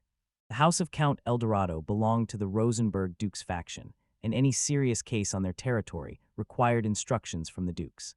Seabass explained that, first of all, the spread of rank elixirs through the trade guild channels must be prevented, because such potions could endanger both the village and Crow himself. Instead, they were to be sent directly to the Duke. Crow understood well that A-rank potions could become a powerful advantage in the political balance of the noble faction. Seabass seriously reported on the remains of the Lavini farm. Although there were no strict rules, their sale would bring at least 100 million gil. Crow's eyes widened in shock. It was an incredible amount. Hesitantly, Crow asked about Ravi. Seabass replied that in the official registry Ravi was not classified as Levini Fong. She was recorded as a silver Fong, a subspecies of wild Fong, and Seabass suggested that Crow's father probably used an A-rank potion to negotiate with the Duke and hide the truth about Ravi. According to Seabass, Crow's father said that after seeing the giant adult Lavini Fong, if Crow wanted to raise one himself, he would not object. He entrusted Seabass with full responsibility and to take proper care of them. Crow was deeply moved by his father's words. Maybe they were just satisfied with the A-class elixirs or the body of Lavini Fong, but he thought it could also be a sign of trust. Smiling, he thought that with his father's support, he could now calmly continue to develop the estate. Seabass then asked what Crow planned to do next. Crow replied that for some time he would train the alchemists he had gathered, and Seabass said that the alchemists had gathered near the fields and asked if there were any talented ones among them. Crow smiled and said that there really was one. 3 hours ago, after examining all the alchemists, Crow gathered them in the field to observe their skills. Introducing himself as the village head, he was met by a young girl with black hair who stepped out from the group. Her curious eyes met his gaze as she politely introduced herself as Marika Clements. Marika nervously approached Crow and asked if he was the god who created that potion. Crow did not understand what she meant. She explained that 10 days ago, when she was with Stuart, She was amazed by the potion she held in her hands, an incredibly tasty beer ink potion. Stuart told her that it was made by Crow El Dorado, the ruler of the village nest. Trying to remember both the name of the village and the crows, she listened as Stuart explained that Nestville is currently recruiting alchemists willing to move there, and asked if she would also like to join. Marika thought that if she went to the village nest, she could brew potions together with Crow. Finally, she decisively said that she would go. Crow smiled awkwardly, understanding how she ended up in the village, and told her that he was the one who made the potion she drank. In front of the other alchemists, Marika suddenly dropped to her knees and asked if he was really a god. Crow remarked that she did not seem like a bad person, although perhaps a little strange. Standing up again, Marika said she had something on her mind. She pointed to the grass in the field and said it looked like medicinal herb, and Crow confirmed this and explained that the village fields grow medicinal herbs. The other alchemists were stunned. One called it absurd, another said she had long suspected it was a healing herb, and a third insisted that medicinal herbs cannot be grown at all. Crow explained that medicinal herbs naturally grow where monsters live. After analyzing the soil, he found magic in it, so they filled the fields of the Nest village with magic, recreating the land of the demonic forest, and Marika placed her hand on the soil and spoke as a goddess should. Before happily adding that, with such quality medicinal herbs, they could brew tasty beer-rank potions. Watching her, Crow could not help but think that she seemed eccentric even from afar. He told them that there was also tasty underground water from the Kiljees Mountains nearby, which improved the quality of the potion. In the village of Nest, potions below C rank were not made at all, and Crow said that until everyone learned to make B rank potions, they would tend the fields and do household work in the village while simultaneously honing their alchemy skills. Inspired by the challenge spurred by Crows, one alchemist resolutely declared that he could truly brew B rank potion, while another clarified which specific fieldwork and village care were meant. Marika was still lying face down on the field, and Crow told the gathered alchemists that they would immediately apply their skills. With a sharp movement, he touched the enchanted fertile soil, magic surged through the earth, and Marika watched in awe and silence. In a matter of seconds, the young grass grew to full height, filled with vital energy. Marika held her breath and leaned back in awe. Once tender shoots have now grown, Crow smiled and said they could do other things too. His hand glowed again as he uttered enriched fruits. Suddenly an earthen wall rose from the ground. Crow tapped on it and explained that he had filled the earth with magic to turn it into a solid wall, and that its strength could be enhanced. The alchemists were stunned. Someone quietly whispered that this was earth magic. Crow smiled and told them that by combining magic, he could transform such materials and even create magic itself. Alchemy, he explained, was not just for brewing potions. Marika whispered with admiration. She knelt again before Crow and respectfully said that he, as expected, was a god. She felt as if she had just seen a new future for the alchemy skill. Crow, embarrassed, asked her to call him by his first name, and then ordered everyone to also fill the fields with magic. One by one, the alchemists knelt on the ground, trying to reproduce what Crow had done. Crow noticed that most found it difficult to direct their magic, and at first, as expected, it was hard. Then he noticed that Marika was handling the task easily and successfully. During this memory, Sibes smiled and said it was impressive. They hoped it would make Raven E's work a bit easier, and then Sibes added that there was one more matter left. He decided to extend the service term of the Swift Archers and pay them 1 million gil per month, with the contract now being not with the House of El Dorado, but directly with Crow himself. Crow agreed because the Swift Archer had helped them a lot. Sibes continued and reminded Crow of what he had said earlier. For the sake of preparing Owl for admission to the night school, he decided to return to Bird Garden together with the caravan. The Raven understood and thought that this was intended from the very beginning. He was sad that his older brother All was leaving, but he felt only gratitude that All had come here with him, and he wanted to have time to properly thank him before departure. The next day in the alchemist's workshop, Marika was impressed by the interior of Crow's workplace. The room was neat and orderly, and bottles with ingredients stood on the shelves. Crow explained that there was a well on the first floor, so they could draw water at any time, which was convenient for brewing potions. Marika's eyes lit up. She happily said that with this set she could brew potions forever, and Crow awkwardly thought that brewing them forever was unnecessary. Then she asked for permission to try brewing one, and Crow said to use the materials he had prepared. On the table stood a jar of water, in which magical herbs floated. Crow thought that if he made a potion from this material, it would be a rank, and maybe Marika could do it too. Marika took a deep breath, placed her hands on the jar, and read the incantation, process cleansing magical restoration. Power burst from her fingertips, and the water began to shimmer. The magical herb in the jar spun and boiled. A flash of light burst from the surface and filled the room with brightness. The crow's eyes widened with admiration from. It illuminates you, maybe it's Arank. After a few minutes, the potion's glow gradually faded, revealing the Barank magic restoration elixir. Crow silently regretted the loss. For a moment it had the color of rank A, however. It was a B rank potion, as close to A as possible. Marika shook Crow excitedly by the shoulders. She stated that the white gold color is a sign of an A rank elixir, and it was unknown whether she could achieve it. She entered the realm of the gods, and when she started shaking it harder, Ravi barked at her in protest. Realizing what she was doing, she quickly apologized and said she couldn't help it because she was too excited, and Crow, feeling dizzy from her grip, found her determination a bit scary, but they still managed to quickly fill the fields with magic, which was an achievement in itself. He grabbed his head and thought that at this pace, they would soon be able to produce A-rank potions. But since A-rank potions cannot be sold to the trade guild, Marika should first focus on mass-producing B-rank potions. He told her that it was a pity they didn't manage to make an A-rank potion on the first try, but they would get there over time. They would continue making B-rank potions at the same pace, and Marika gladly agreed. She said joyfully that she could work with his potion for 3 days in a row, and Crow anxiously asked her not to live in a way that would shorten her life. In the background, Ravi sighed on his behalf. Crow later told Marika that he wanted her to take on another task, separate from brewing potions. He wanted to see her other skills. A few minutes later, in the potion room, they stood before hundreds of boxes. Marika raised her hands and activated the quality preservation skill. Light filled the entire room. This skill perfectly complemented her alchemy and would allow them to avoid spoilage even with a large stock of potions.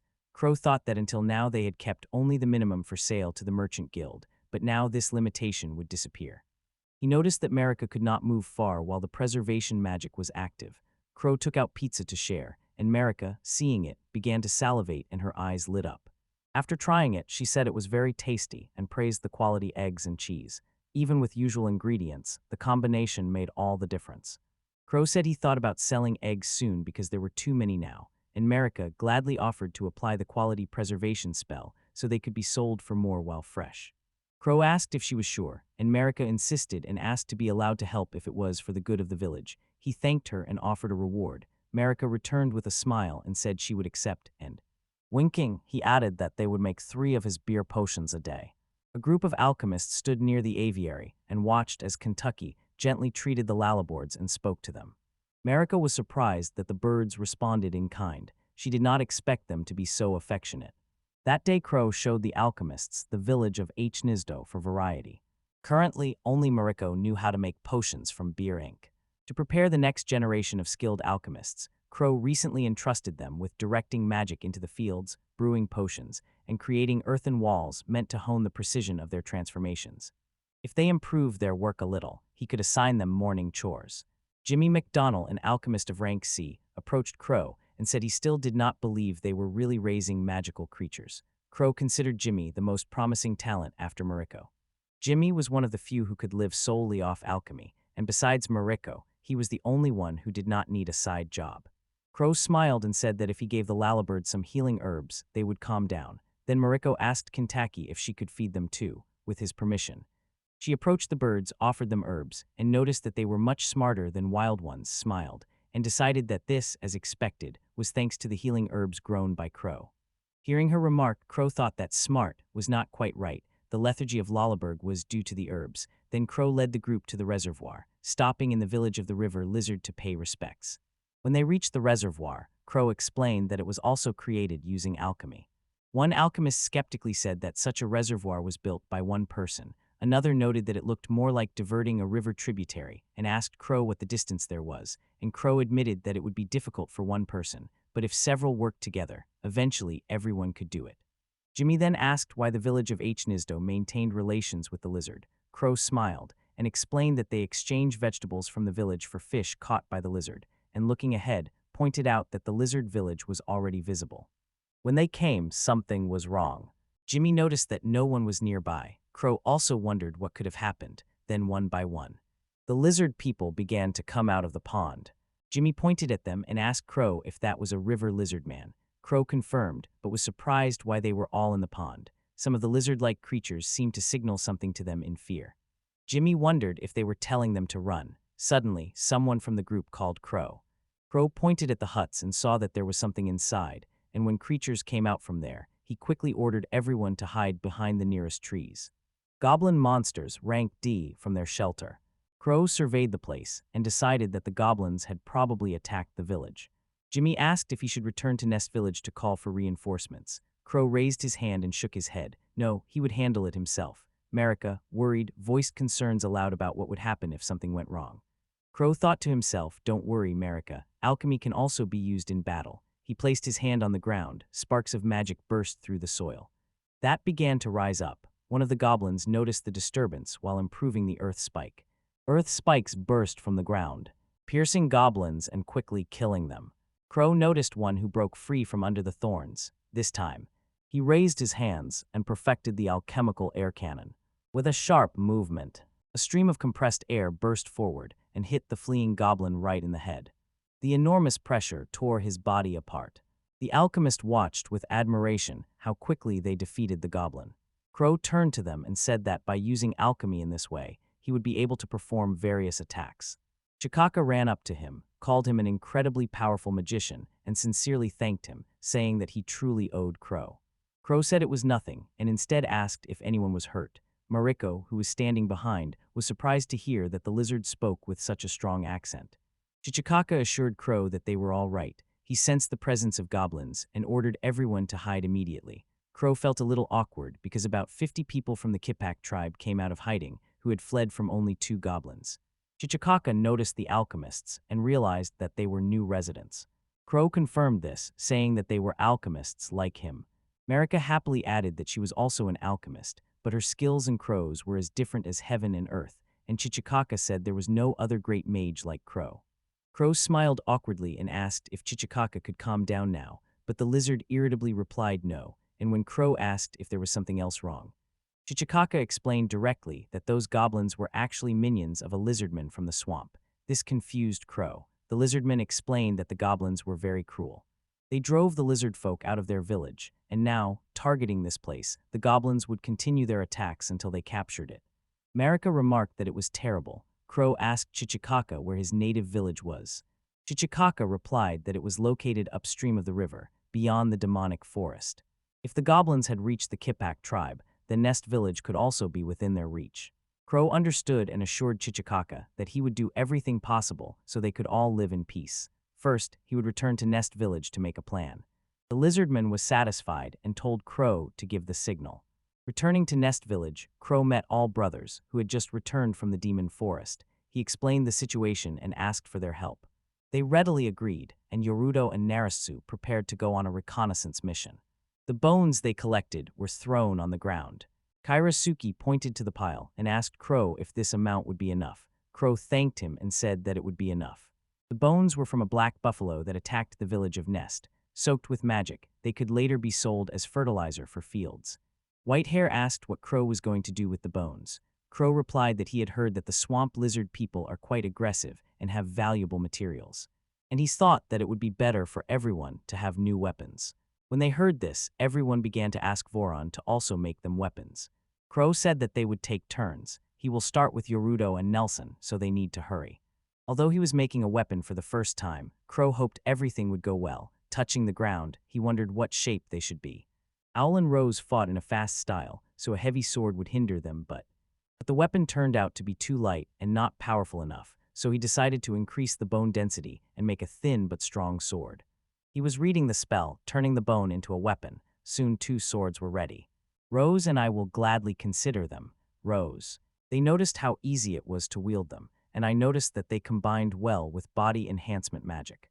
Yorudo noted that alchemy can create both weapons, and Crow confirmed this, explaining that with imagination you can create anything, and that anyone can achieve the same with practice and creativity.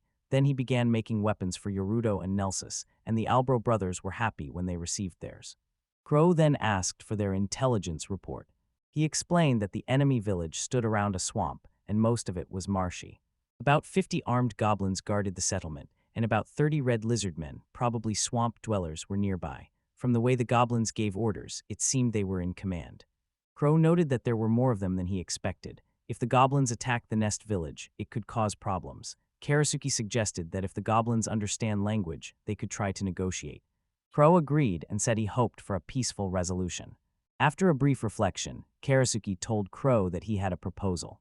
They discussed it quietly, and Crow agreed with the plan. Karasuki thanked him. Crow also had an idea in his head that he wanted to try. Clenching his fist, he told everyone that the operation would be carried out tomorrow. In the swamp lizard men's settlement, near the old river, one of the lizards was informed that the goblins had found a clean water source, and this lizard was the chief Bar-Jo from the Duffin tribe.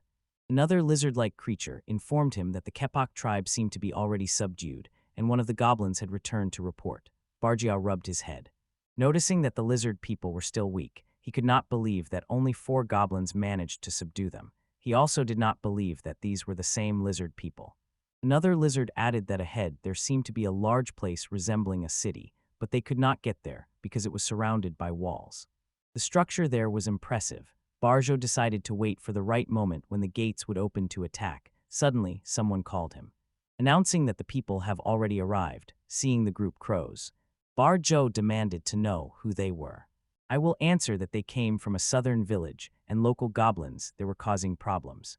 To keep the goblin away from his village and stop harming the Kepok tribe, Bar-Jo asked what would happen if he refused. The answer of Ivilla was simple: he will destroy everyone. But Joskov saying, "I will do it," clearly did not understand his position, and he did not care at all. El could not seriously think that he would be released unharmed. I note that it seemed the negotiations failed. Bar-Jo warned that they were lost, and the goblins rushed to Crow's group, giggling as they ran. I will charge his weapon with magic that enhances the body. When the first goblin came closer, he quickly swung and knocked him down. More goblins were approaching. But I will step back and with one wide sweep cut them down. Bar-Jo was surprised. Rose lunged forward with bent legs. Cutting down goblins in her path, she noticed one jumping on her from above. It jumped even higher and hit its head. She picked up the weapon closer and stabbed it, and the goblin fell. Seeing the group's skill, Bar-Jo muttered that they were strong. Rose and El stood nearby, exchanging a fist bump. Yurudo fought with his dagger and shot arrows at enemies he could not reach. Jimmy cast magic against the goblins. Finally, the goblins stopped the attack and fled. Bar-Jo shouted at them and demanded to know where they were going, but when he turned back, he froze. The men on the walls aimed arrows at the goblins. Raven stood on the walls and smiled. Bar-Jo was stunned when he realized that the entire village was surrounded by walls. There really was a mad mage here. The goblins quickly tried to escape. Yurudo gave the command, full readiness, release, and the archers released arrows towards the goblins. A rain of arrows fell on them and laid them on the ground. Bar-Jo saw what was happening, cursed, and realized that he was surrounded on all sides and escape was impossible. Then the sound of quick footsteps was heard. All rushed straight at Bar-Jo. Their weapons clashed with a sharp metallic ring. I will tease him, ask if he managed to look around, and warned him not to be distracted. When their attacks collided, an explosion sounded. The raven on the wall watched the battle. He wanted the owl to focus as much as possible on supporting their forces in this operation. Until this day, the owl told the raven that all this time he had been training Rose and the demon forest. He believed it was time to return to the bird garden, but first he wanted to conduct one last training session with Rose, and this battle was the perfect opportunity for that. Before returning to the evening school, he wanted to check how much his skills had improved. The raven was moved by these words and smiled, agreeing with the plan. Crows thought that the earth needle spell did not work in the swamp, so he should try another magic he was considering. Yurudo called on the others not to retreat and to continue shooting. The archers now shifted their aim to the lizard people, but the reptilian warriors managed to catch the arrows in the air. Chief Bar-Jo hissed that the goblins were useless and made the lizard people lead the attack.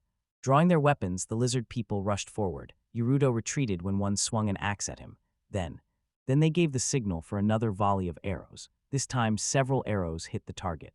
Meanwhile, Jimmy did not notice a lizard sneaking up behind him, and when the creature was about to strike, Jimmy quietly whispered, "Sure met." Touching the ground and uttering a spell, he focused his power and icy spikes grew from the swamp, and the lizard recoiled in shock as the swampy earth turned into an icy field. Their legs froze in place. They groaned in pain as the cold bit them, and paralyzed could only guess what had happened. Standing on the wall, Crow thought that when the earth is too saturated with water, earth magic is harder to apply, but this opened the possibility for another kind of magic, and it seemed Owl and Rose did not need his help. Even on this unstable, swampy terrain they attacked without pause, and Chief Barjo roared in despair, "Damn children." I will continue his fight against Chief Barjo, while Rose relentlessly destroyed another lizardman. Chief Barjo and Owl rushed at each other, their weapons clashed. But I will be able to knock the chief's weapon away. The axe spun in the air, then thudded against the ground. Barjo cursed and looked back. His goblins were wiped out. Other lizardmen lay fallen. Before he could say a word, a sharp blade was pressed to his neck. I will ask if he still believes he can win. Meeting L's gaze, Barjo admitted his defeat. Crow and the others jumped down from the wall and approached. Crow approached Barjo and asked if he was the clan chief and what his name was. Barjo gave his name but still doubted if this guy was really the leader, so I will return to Crow and ask what to do with the remaining lizardmen.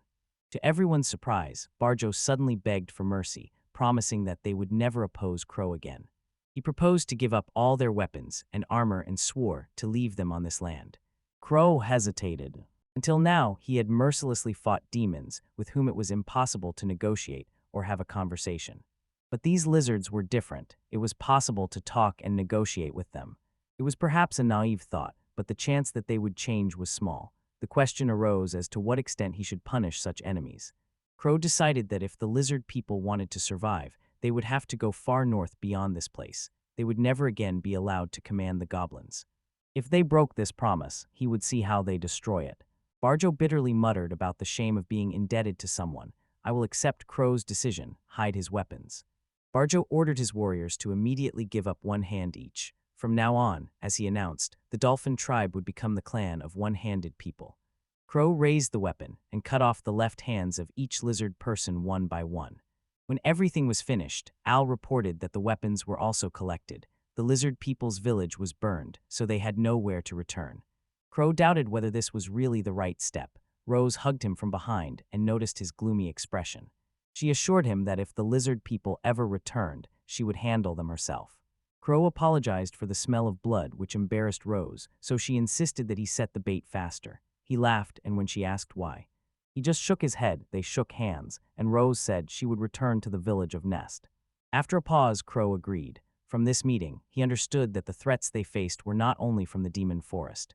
They urgently needed to strengthen the defense of the village Nest village, so that everyone would be safe. Several days passed after the battle with the amphibious lizard people, and then the day came when Alani Isma set out on his journey. Sebastian thanked him for everything that had happened so far. While Raven smiled and encouraged him to try hard at the Night Academy, Owl, holding the sword that Raven made for him, said he would try. He considered himself a good boy. He called Rose and entrusted her with guarding the village Nest during his absence, and Rose confidently accepted the responsibility, saying she would drive away any demons that came.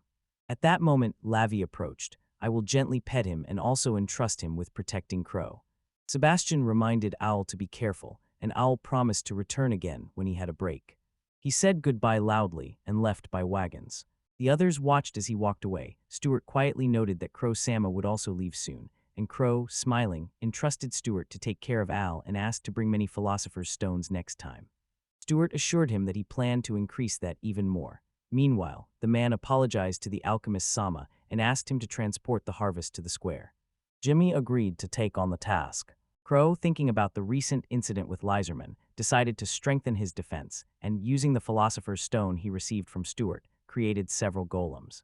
With the help of other alchemists, he placed them, organizing round-the-clock shifts near the reservoir where the Kepak clan lived. He noticed that even the peasants began to join the cause. The golems, besides their combat potential, proved useful in physical labor, which raised hopes for a better standard of living. Crow awaited their next progress. After the wagons departed, Crow pondered the further development of the Nest settlement. He wanted the golems to become his protective force. So he decided that today they would undergo combat training in the demon forest. Although worried, he gave the order and explained that the alchemist needed to get used to fighting, and Jimmy nervously confirmed the order and decided to try his best. The Hayabusa archer accompanied them for additional security. You were summoned to Lord Crow. At that moment, the Wildfang appeared. Crow turned to Jimmy and asked if he was ready. Surprised, Jimmy answered affirmatively. A wild fawn jumped towards them and landed on the golem's head. Jimmy froze in shock until Crow shouted for him to focus, and he immediately regained attention. Jimmy ordered his golem, which grabbed the monster and threw it away. Wildfang got up and prepared for another attack, but their assault failed. He hit it point-blank with his fist, and it fell, crashing to the ground. The spectators held their breath. They admired how the golems managed to defeat such a monster. Another alchemist ordered his golem to hit another wild fang in the stomach, easily finishing it off. Meanwhile, Marika skillfully controlled her golem and instantly defeated two monsters. The alchemists began counting how many wild fangs they had knocked down, and Jimmy acknowledged the impressive power of the golem, while some noted that the approved golems really knew how to fight. Crow silently observed and noticed that Marika stood out the most, having single-handedly defeated up to 15 wild fangs. It was clear that the alchemist's skill directly affected the combat abilities of their golem, and in the end, Crow said he would soon go on another mission, but ordered them to continue combat training with Hate No Archer. He also noticed that Marika was working exceptionally well without any signs of difficulty, and asked if she would agree to accompany him during the upcoming inspection around the village of Nest, to which Marika replied kindly that she would be glad to. Later that day, Marika murmured in amazement that it felt like a dream. To be able to achieve such a great goal. While they were eating, Rose asked what Crow planned to do for the perimeter inspection. Crow explained that they would first head to the swamp settlement of lizard folk. Marika added that from there they would move north. Rose asked if he was worried about the swamp lizard people and reminded that they had let them pass before, and Crow firmly replied that one cannot be sure if they have not harbored resentment or will keep their word. If they encounter them again, the sight of the giant golem might scare them. Rose quietly whispered his name, and Marika suddenly gasped upon seeing where the settlement of swamp lizard people was. Crow confirmed that it was correct, so they set off on foot to investigate. They moved cautiously, surveying the area. Lavi walked very close while the investigation lasted. After several hours of searching, but they found no traces of the swamp lizard people, so they decided to return. Crow decided that if no signs were found in the north, then perhaps Lyserman no longer had hostile intentions. At that moment, Crow noticed something unusual. He shouted that goblins had surrounded someone. One gnome hit a goblin, cutting into his stomach and knocking him to the ground. Blood splattered on the ground. Rose held her breath in shock when she realized it was dwarves, and she did not understand what they were doing in such a place. One dwarf, muttering, remarked on how many monsters lived on the border. Another pointed in surprise at a massive golem. Marika quietly said she recognized them. Krot addressed her and asked in surprise if she knew them. Marika explained that when she was the royal capital, those two were dwarf brothers who made glass vials for potions for her supplier. One of the dwarves, happy to see her, approached briskly and said he was surprised to meet her here. He added that they thought of following her and moving to the village of Nest. Another dwarf asked who the people with her were. Marika introduced them, naming Crow as the lord of the village of Nest and Rose as a lady from the family of the wandering viscount. The dwarf looked intently at the raven and could not believe that someone so young could be a lord. Marika scolded the brothers for their rudeness. He proudly declared that the raven was a god who opened a new era in alchemy and created the giant golem himself. The dwarves whispered in admiration. One said that creating a golem of such size was proof of exceptional skill in alchemy. Then he apologized for mistakenly judging Crow by his appearance. Introducing himself, he said his name was Northern Dwarf Clan. He was 200 years old, a man and a jack of all trades who made everything from glass bottles to weapons. He admitted he loved alcohol and could not work without it, and added that he got along well with his brother Verto. Then Verto introduced himself, and the brothers asked for permission to work in the next village. He was asked to talk about himself. Verto, a dwarf 200 years old, described as a skilled craftsman, responsible for finishing Nord's products. Unlike his brother, he preferred strong, high-proof alcohol more than large quantities, but lately he became restless when he did not drink for too long. He and Nord were brothers and got along well. Crow thought their results were terrible. The smell of alcohol was obvious. Instead of importing glass bottles from Bird Garden, it would be much cheaper to make them here. Crow cautiously asked if these two dwarves had ever caused trouble for people because of drinking. The dwarves were confused, gasping in surprise. Crow mentally confirmed his suspicion.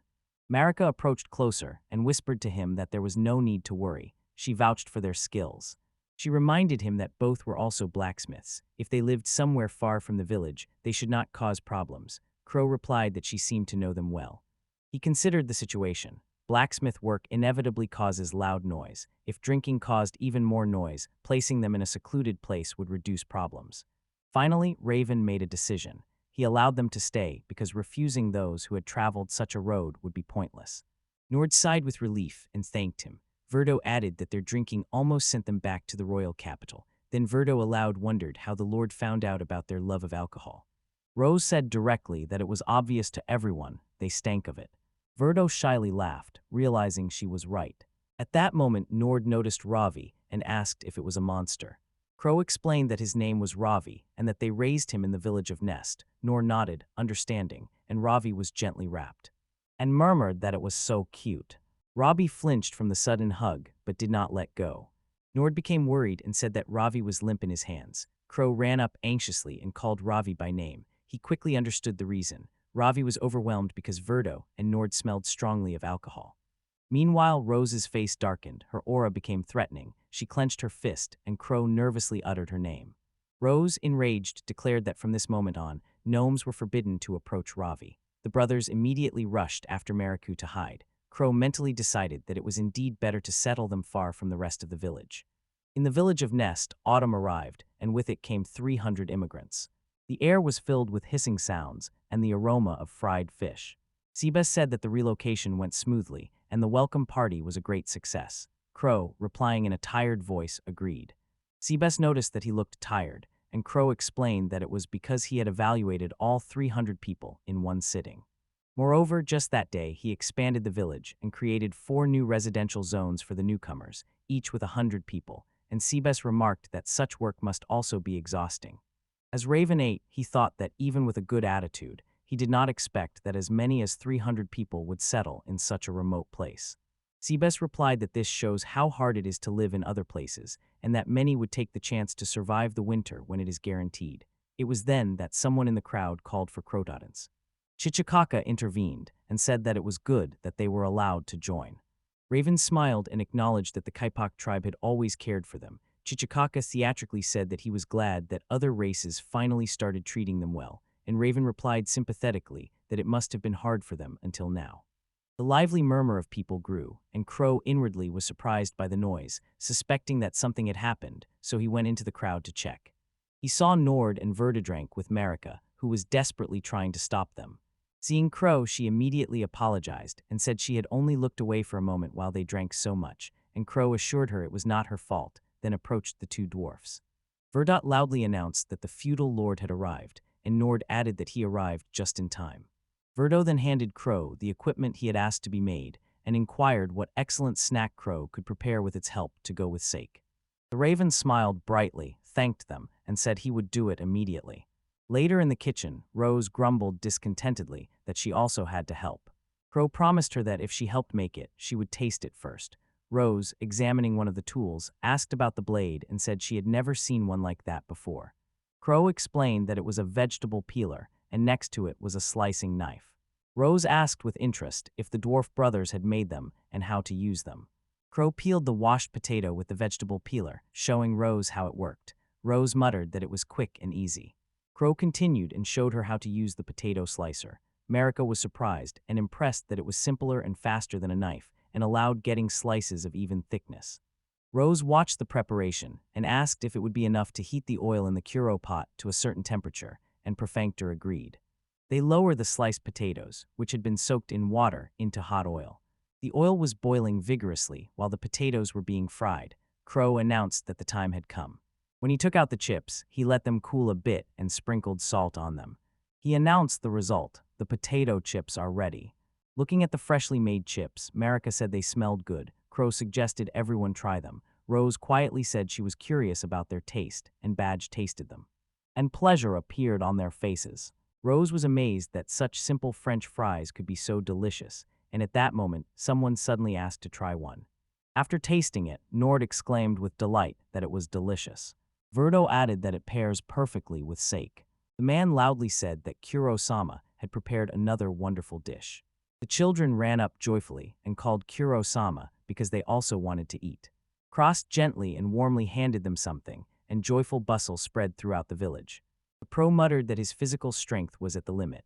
The queue of peasants who wanted to try the chips was getting longer and longer. With Sebastian's help, he somehow managed to keep everything under control. Then Verdo came up and said that he had brought the prototypes that the crow had requested. You give him a detox elixir to bring him to his senses. Nord asked how the prototypes turned out. Crow replied that they had worked well, but explained that instead of making everything from iron for mass production, He wanted to use wood or other cheaper materials so that the costs would be less than 500 gils, since the current prototypes cost almost 50,000 gils, and that was too expensive. They did not need such high durability, and Virtua was shocked that the tools could break so easily. Crow explained that although breaking immediately would be a problem, if they were cheap enough to replace once a year, that was acceptable. Virto said that if the tools were going to be made anyway, it was better to make them durable, even if more expensive. Nor insisted further, asking why Crow was so insistent that it be cheap. Crow explained his motivation. He wanted potato chips to become an affordable and widespread product that everyone could easily enjoy, and eventually sell them in large quantities in the royal capital, making a significant profit. For this, the equipment had to be inexpensive. He asked for their opinion, Nord thought deeply, and Virto admitted that they did not like to make something too cheap.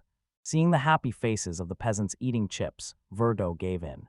That if many people could find happiness in their creations, that itself was the greatest reward for craftsmen.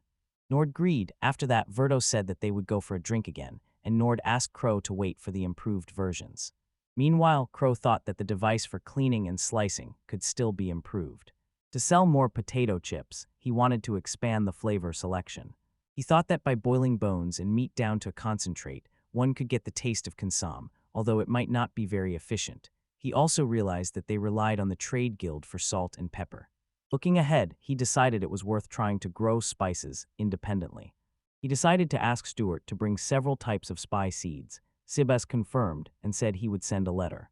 Crow watched as the peasants ate and drank with pleasure. A smile appeared on his lips. The archers' squad strolled through the lively town and enjoyed the atmosphere. The lizard folk mingled peacefully with the crowd, while Rose and Marika meanwhile prepared more potato chips.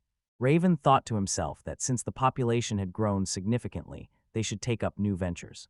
Tomorrow he decided they would go to the neighboring village of Ragnoville, known for its dairy farming. In the village of Ragnov, cows grazed peacefully, chewed evenly, and filled the air with a sense of calm. Children gathered nearby. With wide-open eyes, they watched as the golem moved. A man approached the crowd. He introduced himself as Demetri, the village head. An evaluation window appeared with his data. Demetri, 46 years old, head of Rigno village, who loves sheep and goats. His homemade cheese and butter were highly valued by neighboring villages. His skills in training herbivorous animals were widely known. When he took on dairy farming, he was so passionate that he lost track of time. Crow explained that they often encountered dairy products from the tree, so he came to pay tribute and brought a token of friendship, which turned out to be a rank B elixir, along with vegetables. Dimitri was shocked by its price, but Crory smiled and explained that there were many such things in the village of Nest, so it was just a gift. Demetri, though surprised, admitted that he had heard rumors that the village of Nest was expanding, but did not expect it to be true. Wagner proudly said that it was all thanks to Crow. Grateful Demetri explained that the gift came in time because the village had recently been attacked by goblins and several people were injured, and his words sounded with simultaneous fatigue and determination. He added that protecting his people was worth every struggle as he gently stroked the sheep.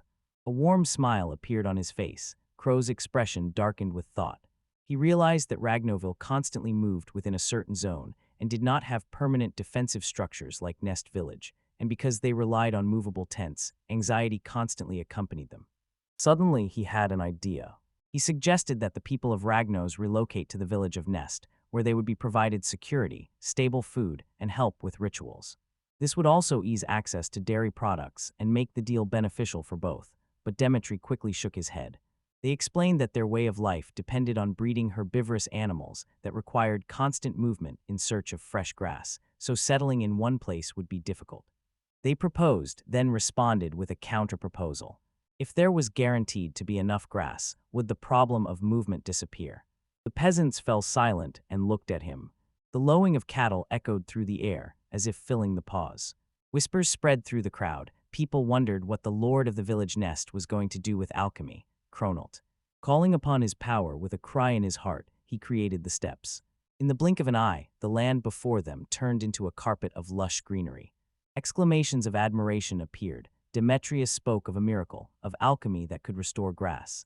The peasants noticed that the sheep had already started eating it more eagerly than ever before. The raven cried out in the dormitory that the problem of animal feed was now solved. What do you think?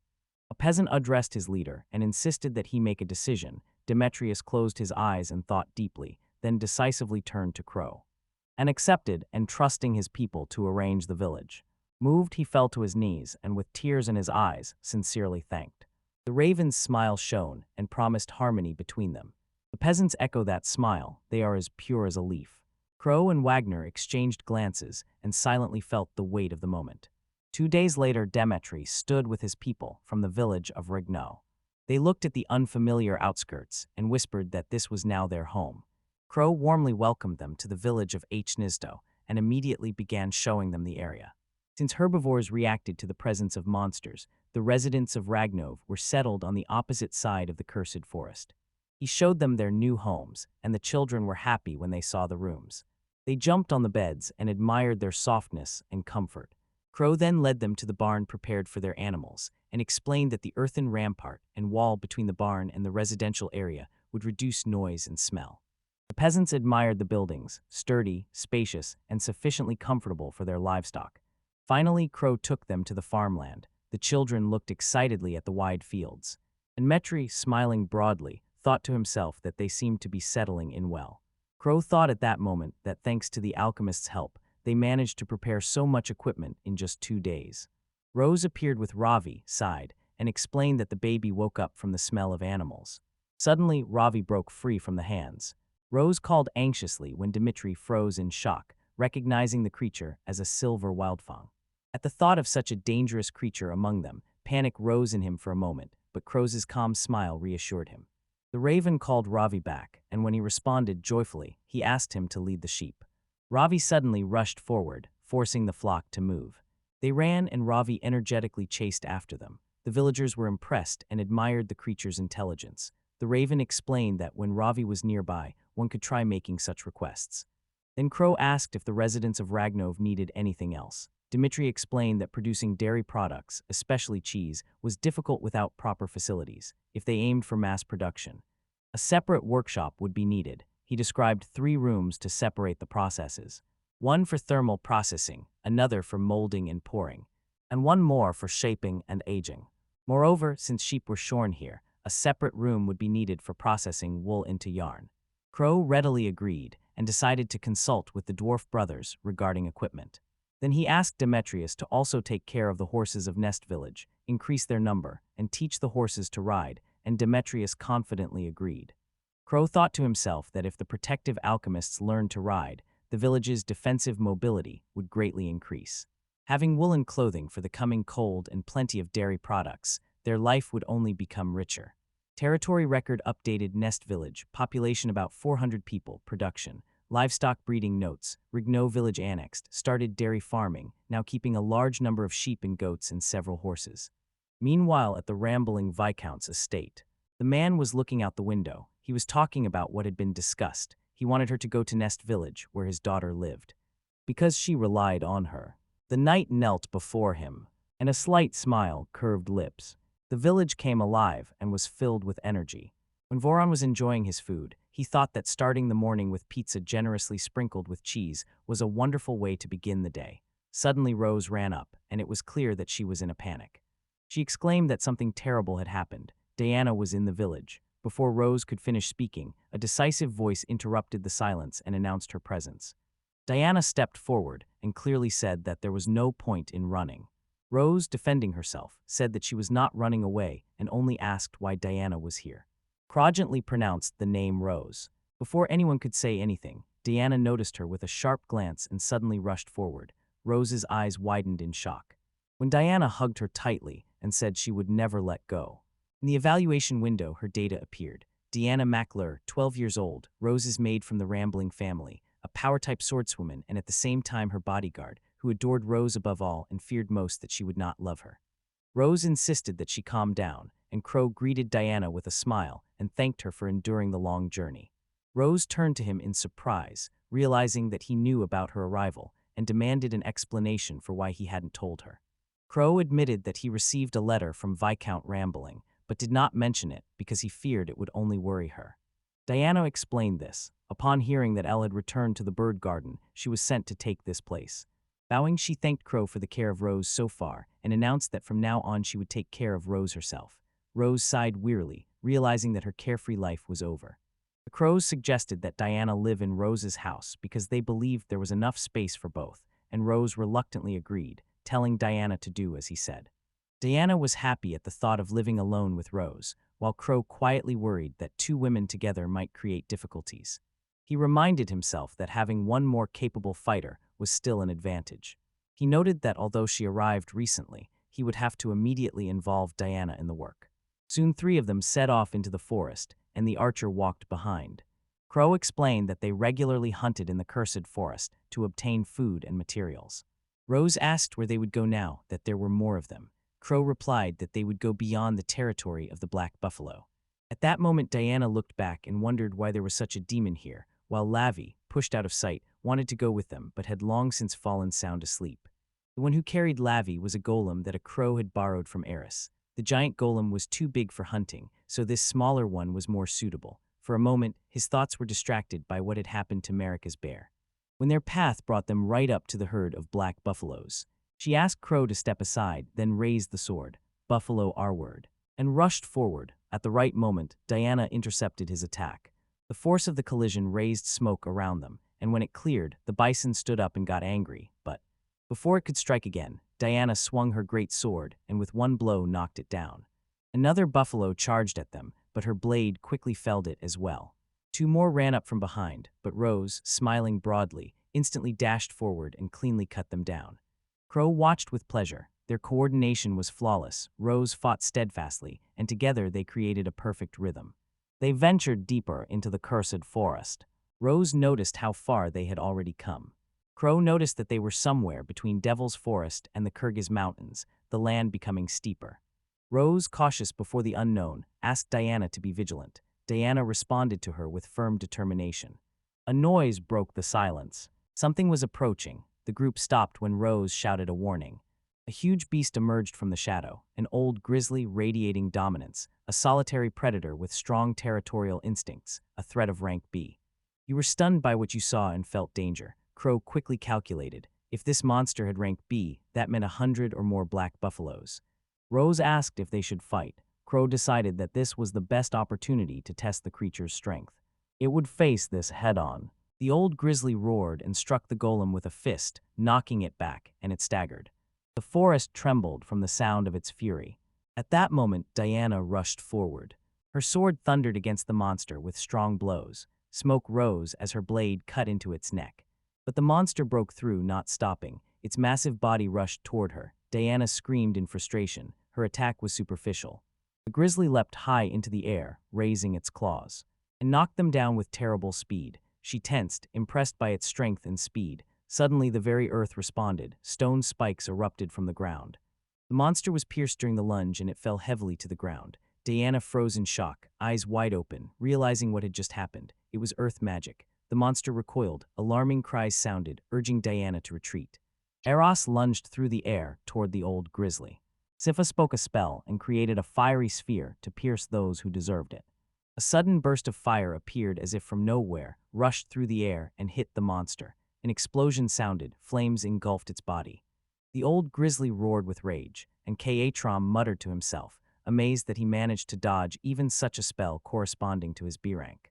The Yeti smiled. At that moment, Rose appeared behind the beast, and the grizzly turned its massive body to look at her. But before it could respond, her blade flashed, and it cut off his arm with a clean strike. The limb fell to the ground, blood splattered, the beast howled in pain. Its confidence wavered, movements became uncertain. Crow thought it had weakened. This was their chance. The Great Needle spell could have hit Rose and others on the front line, so he decided to finish it with a golem. The golem rose and, with a jerk, rushed forward and struck the grizzly in the stomach. The blow hit powerfully. But the beast did not falter. It responded with devastating force and threw the golem back.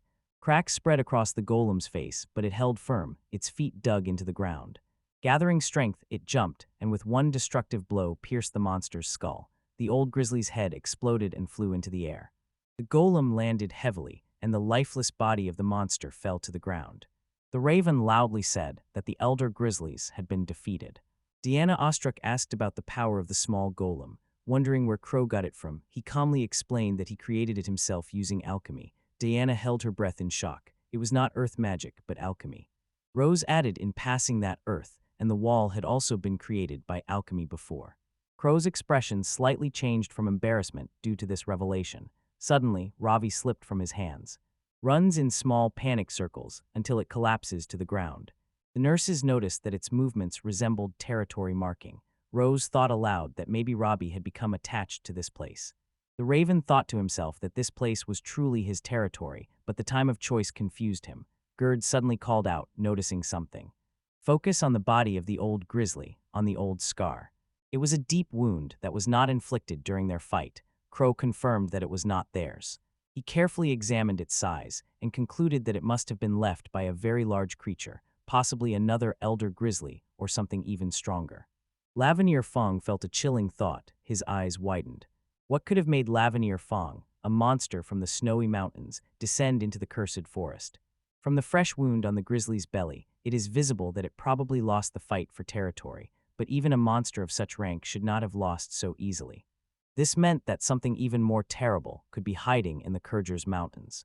This will have to be investigated later. For now, Crow announced that they would quickly butcher the old grizzly and return to the village. Tonight there would be a feast with grizzly meat. There was excitement in the village. People eagerly lined up. The meat of the old grizzlies was too tough for frying, so it was cut into pieces, mixed with vegetables, and cooked into a hearty stew. Crow handed out bowls with a smile and wished everyone a good meal. Rose Blue gently honored the stew and took a sip. Her eyes widened. Without hesitation, she grabbed more. Her cheeks flushed with joy and her eyes sparkled. The flavor was rich. The meat melted on her tongue like she had never experienced before. Diana, equally delighted, noted the sweetness of the fatty meat and how its fat made the broth rich. Crost smiled contentedly to himself. There was plenty of meat, it was tasty, and making a hot dish from it turned out to be the right decision. When Diana finished her portion, she set down the empty bowl and sincerely said that today's victory was thanks to Crow, who fought so effectively using alchemy, a skill once considered a failure. To create establishments of such scale, the village alone is no longer capable, a city is needed. She added that the energy of the peasants and their smiles also owe to him. Crow was embarrassed and admitted that her words shamed him. Then Diana called him by name. Her expression softened. From now on, she asked him to treat her well. Crow smiled warmly. Cluster hand and welcome to the village nest, Diana. The next day Crow slept soundly. Ravi rubbed against him, and he slowly opened his eyes. Crow stroked his head, asked if he came to wake him up, and wished him good morning. The raven whispered that it was fluffy and warm here, suggested sleeping together like that again, and at that moment Sebastian appeared, said not to get up. Crow quickly sat up and, surprised, whispered Sebastian's name. In a moment, while he was getting ready, Sibes explained that two main events were planned for today. First, Kentucky wants to report on Lalubel and asks him to come to the nursery. Then they finished building the outer wall of the nest village and received a message that Kusama has to check the completed work. The raven replied that he would immediately go to the breeding sites. Then they went outside. Diana greeted him good morning and said that now they would go hunting, and asked Rose to go with her, but Rose shouted at Diana to step back a little. Crost smiled awkwardly, thinking that since Diana arrived a few days ago, wherever he looked, Rose was always full of love.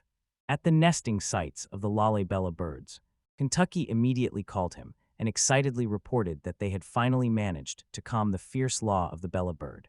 Impressed, Crow asked if it was true and what he had done, and inside remembered that the male Lalibela bird was angrier than the female, and when the male was given healing herbs, he only became more aggressive, breathed fire and raged. Kentucky explained that they tried to give not only healing herbs, but also cleansing herbs. Crow thought and was surprised that the cleansing herb was a raw material for antidote potions, so perhaps it has an effect when consumed. Crow recalled that Verdo once said that after taking an antidote, drunk people come to their senses, and that low-quality detox herbs mixed with clean water can become such an antidote, so Crow assumed it could calm the aggression of the male Lalibela. Koto Kentucky said that, as expected, from now on they should also catch female Lalibela birds for breeding, adding that since they are preparing a fireproof enclosure only for males, they need to beware of their fiery breath attacks during further raising, and Kentucky confidently replied that he would take care of it. Crow muttered with pleasure that now they could start a new business. Sebas asked what exactly he meant by a new business. Crow explained that the meat of the Lalibela bird is tasty, and its eggs and feathers were luxury items, so if they learn to breed them, there will definitely be villages and towns that want to engage in this. However, he added that to raise Lalibela birds, medicinal herbs need to be grown, such as healing herbs and detox herbs. And to grow these herbs, an alchemist was needed who could fill the field with magical energy. Therefore, he suggested sending an alchemist from the Nest village and earning money from the dispatch fee and the construction of fireproof coops. This would become a business model. Sebas agreed, saying that it was a good idea. He added that in that case, even outside Nest village, the important question would be whether it is safe to raise magical creatures, and Crow replied that this was true and suggested trying first in Red Village. During our last deal, Red Village said they wanted to try racing by the rules of the bellbirds because they owed them for the tasty vegetables, and Crow added that he definitely wanted to help them. Sebas suggested for now sending alchemists from Nest Village. Crow agreed and added that for safety Kinaru should accompany them. If the test goes well, they will also report to his father, and he thought that it was necessary to propose expanding this business throughout the territory of El Dorado. Sebas noted that they already had permission to raise Lalibela birds, so the final approval would depend on the test results. He confirmed this and said he would consult with Kenner. Crow thanked him. So the breeding program for the Lalibela bird moved to the next stage. At the site near the outer walls, Crow called Jimmy and asked if they had finished the outer wall. Crow recalled the incident with the swamp lizard, because of which he decided to further strengthen the village's security by supplementing the existing surveillance system with alchemists and golems. He thought it would be good to double the earthen rampart and the wall around the village, and asked the alchemists, who were gradually improving their skills, to build this outer wall. Jimmy replied that yes, the alchemist had improved, and they completed the task without problems. He added that the construction of the gates was also going well and would probably be finished the day after tomorrow. Crow thanked, saying thank you. Jimmy noted that the potion making was also going well. Suddenly, Jimmy remembered and said that it seemed Marika had finally managed to create an A-rank recovery potion. Crow gasped in surprise. Jimmy explained that Marika had been brewing potions day and night, not even sleeping, and the interlocutor replied that he understood. That's why they managed to produce so many. He decided to tell her to get a good night's sleep. The motivation is good, but rest is important. Jimmy asked him to take care of it. Sighing slightly, Jimmy smiled and said that not only Marika, but other alchemists were full of motivation. He explained that before their arrival here, alchemists were treated badly. They were simply called mages who only knew how to brew potions and were looked down upon. In addition, C-rank potions were cheap, and even mass production brought little profit, so most alchemists had to have side jobs to make ends meet. In such a situation, they couldn't even find time to practice making B-rank potions, which sold for a high price, so everything reached a dead end.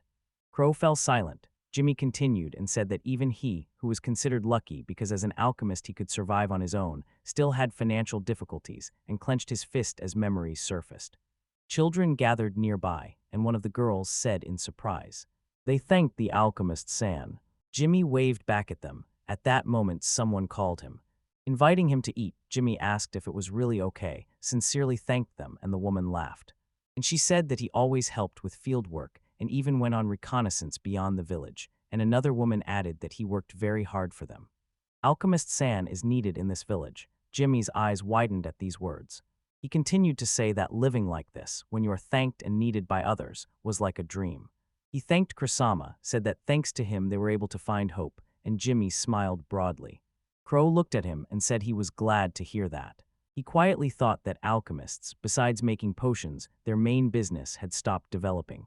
In the end, the best thing turned out to be the ability to direct events in the right direction, if Nest Village could continue to prosper at such a pace and raise the social status of alchemists. That would be ideal. At that moment, a man ran up to them and urgently reported, "Kusama, something terrible has happened." A few dozen kilometers northeast of their position, a group of orcs was spotted moving southwest. Crow was shocked. Perhaps they were going to attack Nest Village. Judging by the time, they were probably gathering food for the winter. If so, Nest Village would really be an ideal prey. Crow immediately asked how many of them there were. The man replied that, honestly, they couldn't count them all. But there were easily over 1,000 there. He swallowed nervously. Those objects were equipped with weapons and armor. The move was as if they were going to war. People gathered in the square of the village H. Nizdo. Crow addresses the attendees and thanks everyone who gathered. He said that, as it seemed to him, they had already heard, but the orc army was heading to the village nest. Crow explained to them that orcs are monsters resembling bipedal pigs. Individually they are low rank, but in a crowd they become C rank. Moreover, there were higher ranking orcs with developed intelligence, orc generals and orc kings, who became leaders and commanded other orcs. Their usual weakness from clumsy massiveness was compensated, and they became disciplined warriors. Crow continued that the orc king had a special skill that raised the status of the entire army. In that case, the monster's rank effectively increased by 1 level and became a new rank. They still did not know whether the commander was an orc king or an orc general, but the great likelihood was in favor of the orc king. Crow then told them that, judging by the number of orcs in the distance, an attempt to evacuate beyond the village now would be even more dangerous, so they had no choice but to fortify here and prepare to meet the orcs in open battle. To ensure everyone survived, he wanted them all to fight together, and the people were initially shocked but quickly became resolute again. Someone suddenly spoke up and sincerely admitted that he was afraid, but if it was for survival, he would do whatever was necessary. Another man joined in, supported, and said he was counting on everyone. Together they would defend this village to the death. The people responded in unison. Crow insisted that they immediately begin preparations, told Jimmy that he was counting on him as the leader of the fortification preparation unit, and ordered to use as many people and medicines as needed, and Jimmy confidently replied that he would manage. Crow also said that the golem's magic needed to be replenished and ordered Marika to go ahead. Marika responded affirmatively, Lord Crow. Next, Raven ordered the hunting team to collect the bones of the black buffalo, from which he would make bows and arrows. You said you understood, and at that moment someone called Raven from behind. It was Chichikaka. Raven Gaston, surprised, called his name. Chichikaka said that if the Nest village fell, the Kapoka tribe would also perish, so they would help as well. Crow was silent for a moment, then agreed. When the battle began, he said they needed to fight alongside the villagers. He asked Chichikaka to have their hunters bring him arrows and the alchemists deliver potions. Chichikaka responded confidently and put it on himself. Another man called out to Crow. Nor was with Verdo. They said they would help too. Verdo added that he would make the bows himself and string them. Crows smiled and thanked everyone, and when the preparations were complete, promised to explain the battle plan to them. Then the orcs came closer. Many of them were already visible through the scope. Seabes reported to Crow-sama that everyone was ready. The moat was also finished on time thanks to potions. Crow thought that now they had a ready counterattack, only this remained. The target pressed its hands into the ground, then jumped over the fence and landed firmly on the other side. The peasants gaped in surprise. Raven shouted that they would fight with them. Everyone gave clear results. Shouts yes.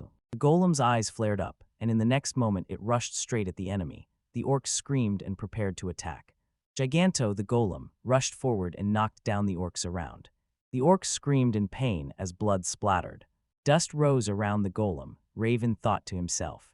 This gigantic golem differs from others. It makes its feet bigger to crush even more orcs, and the surface of the feet is covered with spikes that enhance its deadly power. So where is the boss? Looking through the sight, Crow's eyes widened. That one is too big, probably the orc general, he thought. Meanwhile, other orcs rushed forward. Crow muttered mentally that they were going to attack the giant golem from the flank, then shouted that this was not acceptable, and the archers drew their bows, aimed, and released a volley of arrows towards the swarm of enemies, but the orcs blocked the attack, mocking the futile attempt. At that moment, a huge fist fell on one of the orcs and smashed his face. The golem jumped into the air and quickly and firmly landed on the ground. Jimmy shouted, urging the defenders not to let the orcs approach the village. The golems continued to attack the orcs around, smashing their heads one by one. Crow thought that the Giganto golem should not fail either, and they needed to defeat the orc general while there was still a chance. Suddenly, a loud commanding voice sounded. The orc general stood behind his soldiers. All the orcs instantly turned their attention to the Giganto golem. Without hesitation, they rushed at him, but they were quickly defeated just the same. Another group of orcs charged forward, but they did not reach the Giganto golem. They were pushed back and crushed. As the battle went on, some orcs still managed to reach the Giganto golem, climbing onto its massive body like ants. The giant tried to attack them, but their number was too great. Meanwhile, the rest of the orcs kept the other golems occupied in battle, and Jimmy, nervous, shouted that there were too many enemies and reinforcements would not arrive in time if this continued. The orcs managed to climb onto the backs of the giant golems. The giant grabbed them in his embrace and crushed them, but another orc sneered and swung his sword at the golem's body. The orc general stood at a distance, watching the fight, and said something in a guttural voice. Crow cursed inwardly. Damn, they outnumber him. It can't move properly like this, and it really snapped. Yes. You don't have to move like a human. the golem suddenly creates its body, shaking off the orcs clinging to it. The woman gasped in surprise upon seeing this. Another said that the orcs were instantly swept away. Crow's face twisted as he mentally named the technique. Giganto Hurricane. Giganto Golem spawn. His massive body resembles a hurricane and scatters orcs in all directions. Marika shouted for them to follow Kusama and ordered the golems to maintain formation, keep distance, and move forward without straying from each other, and another alchemist shouted back that he understood. At the same time, you ordered the archers to keep shooting so the golems could attack more easily. The people firmly responded yes. Crow smiled. All right, let's continue. He said to act at full power. The eyes of the giant golem flashed again. Marika smiled, and Sebastian watched the battle with admiration. At that very moment, Rose and Diana rushed into the fight. Meanwhile, other villagers and lizard folk brought arrows and potions while the battle continued. The golem punched an orc in the face while the sniper was still playing. Seabass and other mages directed their spells against the rest of the horde. The giganto golem continued to whirl like a hurricane, throwing orcs into the air. Crow, observing the battlefield, noted to himself that so far their allies were moving in unison, then aimed at the enemy to check their movements. His eyes widened. Among the orcs he saw a familiar figure. It was Chief Barjo. Arjo, on the other hand, was filled with bitter thoughts, recalling the events that led to this. Once he spoke with his relatives about the eastern forest. He said he heard that there was a large swamp there, and that it was the ideal place to revive the Dauphin tribe. But there was already an orc settlement in that forest. His relatives said that the orcs would never let them pass. Barjo acknowledged this, but said that was exactly why they had to risk everything. To succeed, they needed the power of that one child. They needed a lot of food for the winter, and the village would be the perfect place to attack. Having already tested the strength and combat skills of that child, he knew well that with the military might of the orcs, victory could be achieved. To himself, Barjo thought that everything went according to plan, and the orcs, as he expected, accepted his proposal because they really lacked supplies for the winter. With a force of about 20,000, they could easily crush those rascals. That cheeky boy, everything was going exactly as he wanted. But now, trembling, Barjo was cursing because this was not what he had planned for the scene. He never imagined that there were such huge gates. Behind him, a lizardman panicked and asked what they should do with those gates. Barjo sharply ordered silence and did not allow them to waver. On their side there were 20,000 orcs, and if they simply overwhelmed the enemy by numbers, they would win. Meanwhile, from afar, Crow watched and his expression darkened. Sebes noticed that his young master's facial expression had changed and asked what was wrong. Crow replied that among the orc army there was a swamp lizard man. It seemed he was the one who caused this disaster. His voice then faded, heavy from what he had said. He was sharply struck on the back. Tearing him from gloomy thoughts, she stood up and hit him. Her presence radiated a challenge. It became clear that the swamp lizard had decided to betray them, so now only defeating the orcs remained. She resolutely decided to make the enemy understand who they were up against. What was said could not be taken back, so they had only to focus on victory over the enemies before them. His voice became cold as he said that the ungrateful swamp lizard would be punished with an iron hand. You are listened to, you barely smile, and others nearby silently confirmed their resolve. Crow confirmed the call to arms, declaring with all their might that they would crush the enemy. Rose noticed with satisfaction that he was back to his usual self. According to the plan, the time was almost at hand. She called Diana and said she would come down herself to reduce the workforce. Diana responded decisively. Crow urged both to be careful. Then he ordered the other alchemists that if those two found themselves in danger, they should support them with their golem. The alchemists responded in chorus, resolute and unwavering. On the battlefield, 3 orcs approached the golem. The first orc lunged to strike, but before he could, the golem punched him in the stomach and crushed him. 2 more orcs came up from behind, but they did not manage to land a blow. Rose instantly destroyed them. Their blood splattered on the ground and scattered around. Rose then turned back to the other orcs. Her face was full of confidence and seemed to call them forward. The orcs charged at her, but Diana intercepted. Protecting Rose from danger, Rose responded with silent trust, relying on Diana. Both rushed at the enemies surrounding them, striking together, blades flashing and enemies falling. Crow watched from afar and saw that they were doing well, but he was still anxious because initially he planned to defeat the enemy commander with a giant golem. But if he moved it now, the defensive line would sharply weaken. He silently hesitated about what to do. At that moment, Robbie's voice reached him. The crow held its breath, frightened by the sudden scream. He ran up to Ravi's. Suddenly, a flash of bright light burst from the small figure of Ravi. Crow squinted against the dazzling light, his eyes strained. The flow of magic was being drawn into the glow. Ravi's body trembled and convulsed violently as the light grew stronger and stronger. Yurd frozen fired at the position, and Seabass too sharply inhaled with wide-open eyes, not believing it. Around them, their allies just stood, stunned and motionless, while the impossible unfolded from the very glow before them. From the glow emerged a small silhouette of Ravi, which began to grow bigger and bigger, and before their eyes, the once tiny wolf transformed into a towering giant, his body glowing with power.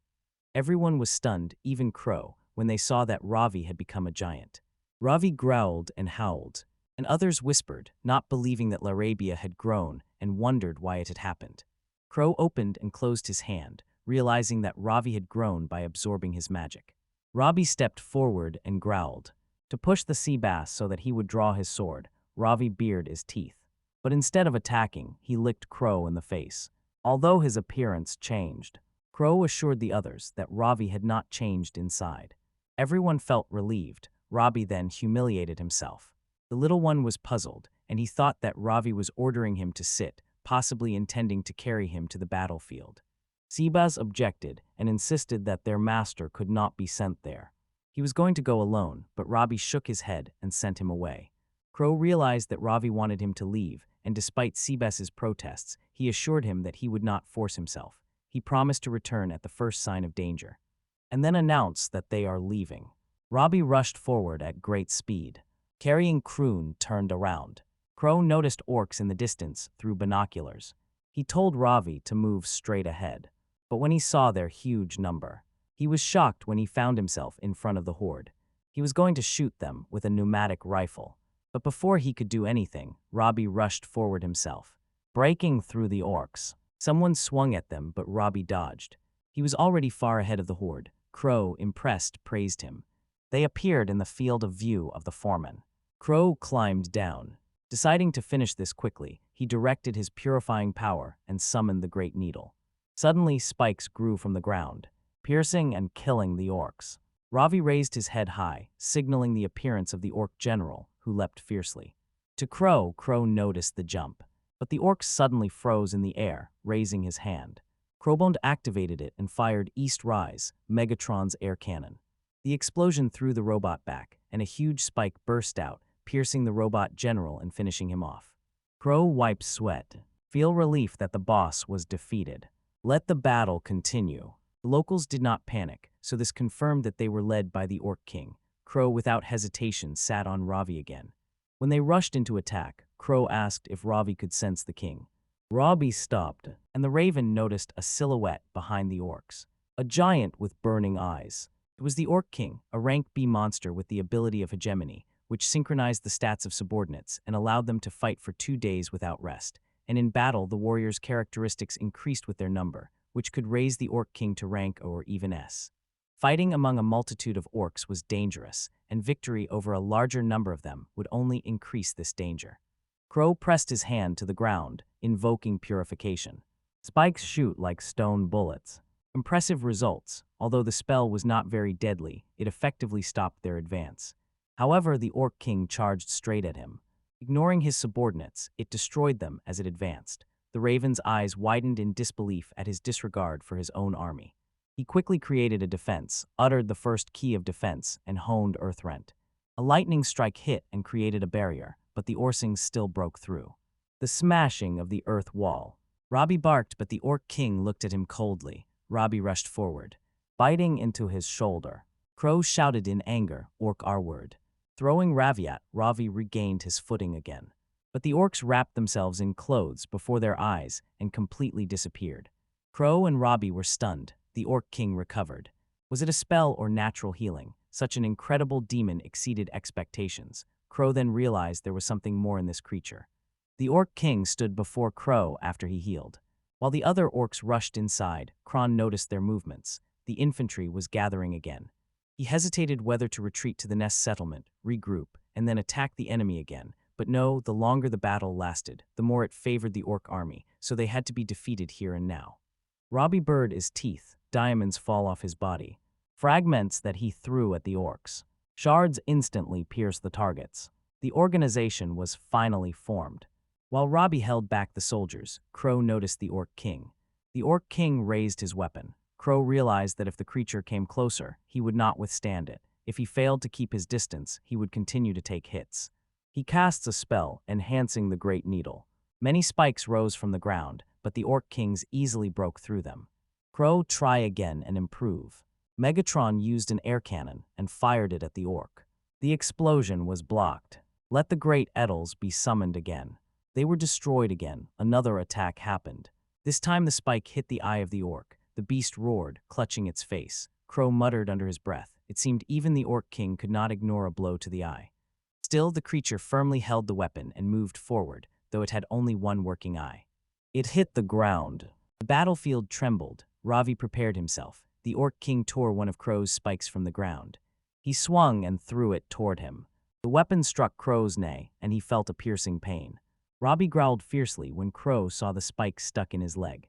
Forcing it out with willpower, he took restorative potion and poured it into the wound.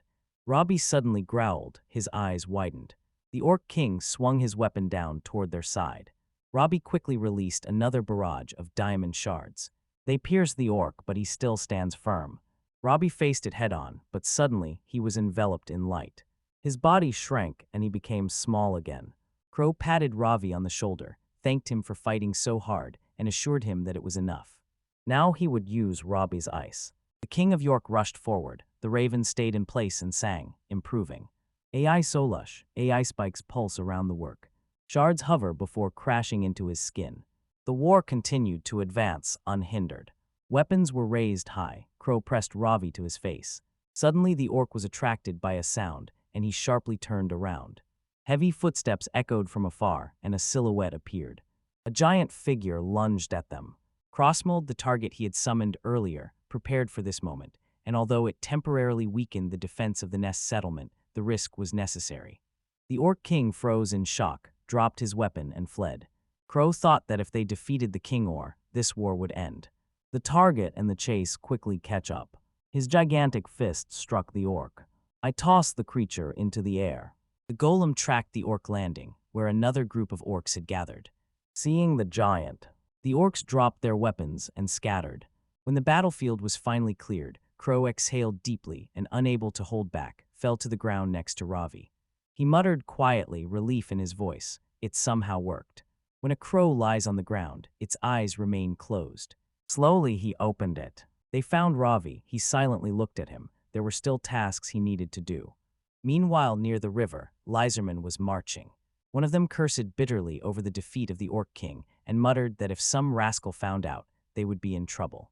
The rustling of trees stopped their steps. From the shadow came Crow and stood before them. It had been a long time since he last faced Balgia. The Crow once warned him that if he broke their promise, Crow would defeat him without hesitation. Seeing Crow, Balgia immediately felt weakness in his knees. He begged for forgiveness, saying that the orc had threatened him and that he never wanted to fight. However, Crow was silent. Balgia glanced to gauge his reaction, and when he saw that Crow was standing with his back turned, a chance appeared. Grabbing his weapon, Balgia rushed forward to strike him. But before his strike could hit, Balgia was pierced from the side. The dagger slipped from his hand and fell to the ground. Crow said that the same trick would no longer work on him. The other lizard folk stood in shock. Then blood splattered, spikes grew from the ground behind the raven and pierced them all, and he clenched his fist.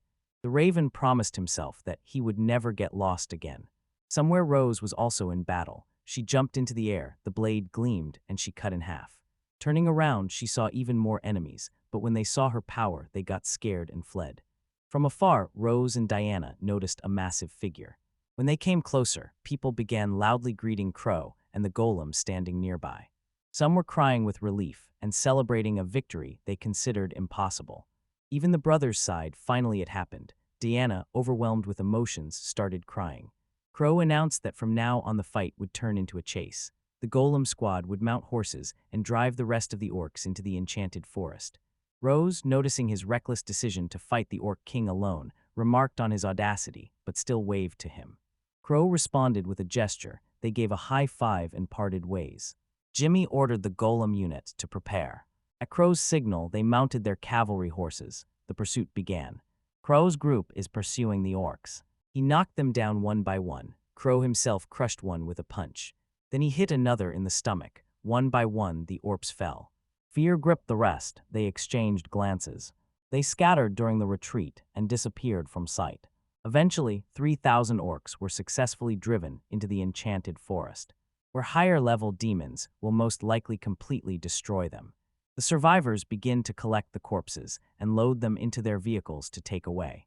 Crow asked Nord what to do with the bodies, whether to dismantle them for materials, and Nord suggested another option, to use them as food. Surprised, Crow asked if the working meat was edible and even if it was tasty, and Nord replied that people said so, and that the tender meat and entrails were especially valued. For the village of Nest, which is growing thanks to immigrants, such meat would be priceless. The orc meat was prepared the next day as an offering for the great feast. The crows stood in front and announced that the day of celebrating their victory had come. He raised the mug high and loudly made a toast. Brother Owl chatted lively, and another guest slammed his mug. He said that it is best to drink during the day. The old man noted that stew is still the best. It was made from orc meat and was well suited as a snack. Meanwhile, Rose was savoring her food. She admitted that orc meat was not bad at all, and Diana added that it was unexpectedly tasty. Suddenly, Rose smelled a strong scent. Interested in what it was, she decided to follow it. Diana accompanies her. Decent led them to a food kiosk where they found Crow. To the east of the counter, behind which someone is working on a new creation. He explained that he had prepared a new menu item, served as pasta. Port bone ramen is made from orc bones and vegetables. To get rid of the smell, he had been boiling detox herbs since the evening. They added various extracts, resulting in a rich soup. On top, a bowl with tender and juicy orc meat that melts in the mouth, and a creamy half-boiled egg from a lori bird. Crow deliciously ate ramen and enjoyed every bite. When the half-raw yolk lingered in his mouth, the noodles slid down. Suddenly, the flavor fully revealed itself. Then he stood up and licked his lips. A few days to look at his face. Noticing that Rose is watching, he also invited Diana to try, because there was still a lot. Rose smiled at this offer. Marika looked around and saw that many others were also having a good time. Rose, Diana, and even the brothers were eating ramen, everyone enjoying the steaming noodles, while others nearby were drinking alcohol. At one of the tables, Crossat was with Rose and Diana. He admitted that the dish was delicious. Seabass was sitting nearby and asked if he was satisfied. Croc answered yes. And to their surprise, it turned out that the speaker was a sea bass. Seabass told him that he wanted to talk about yesterday's reckless independent act. Crow tried to divert the conversation, saying that he still wanted to eat meat. Seabass assured him that it was not a problem. The couple accompanying Seabass then said that they had brought food especially for Crow because he was bleeding during the fight with the Orc King. They had prepared a lot of liver for him. Seabass suggested that they quietly talk while chewing the liver. Crow grimaced with disgust and called for help, calling Rose and Diana, but neither came. Then he turned to Marika, who apologized. She took a special potion prepared for Crow. Crow, outraged, accused her of bribery. Seabass did not stop and, raising a fork, told Crow to get ready, then brought a piece of liver skewered on the fork to Crow's mouth. In panic, Crow jumped off the table, but Seabass ran after him without stopping.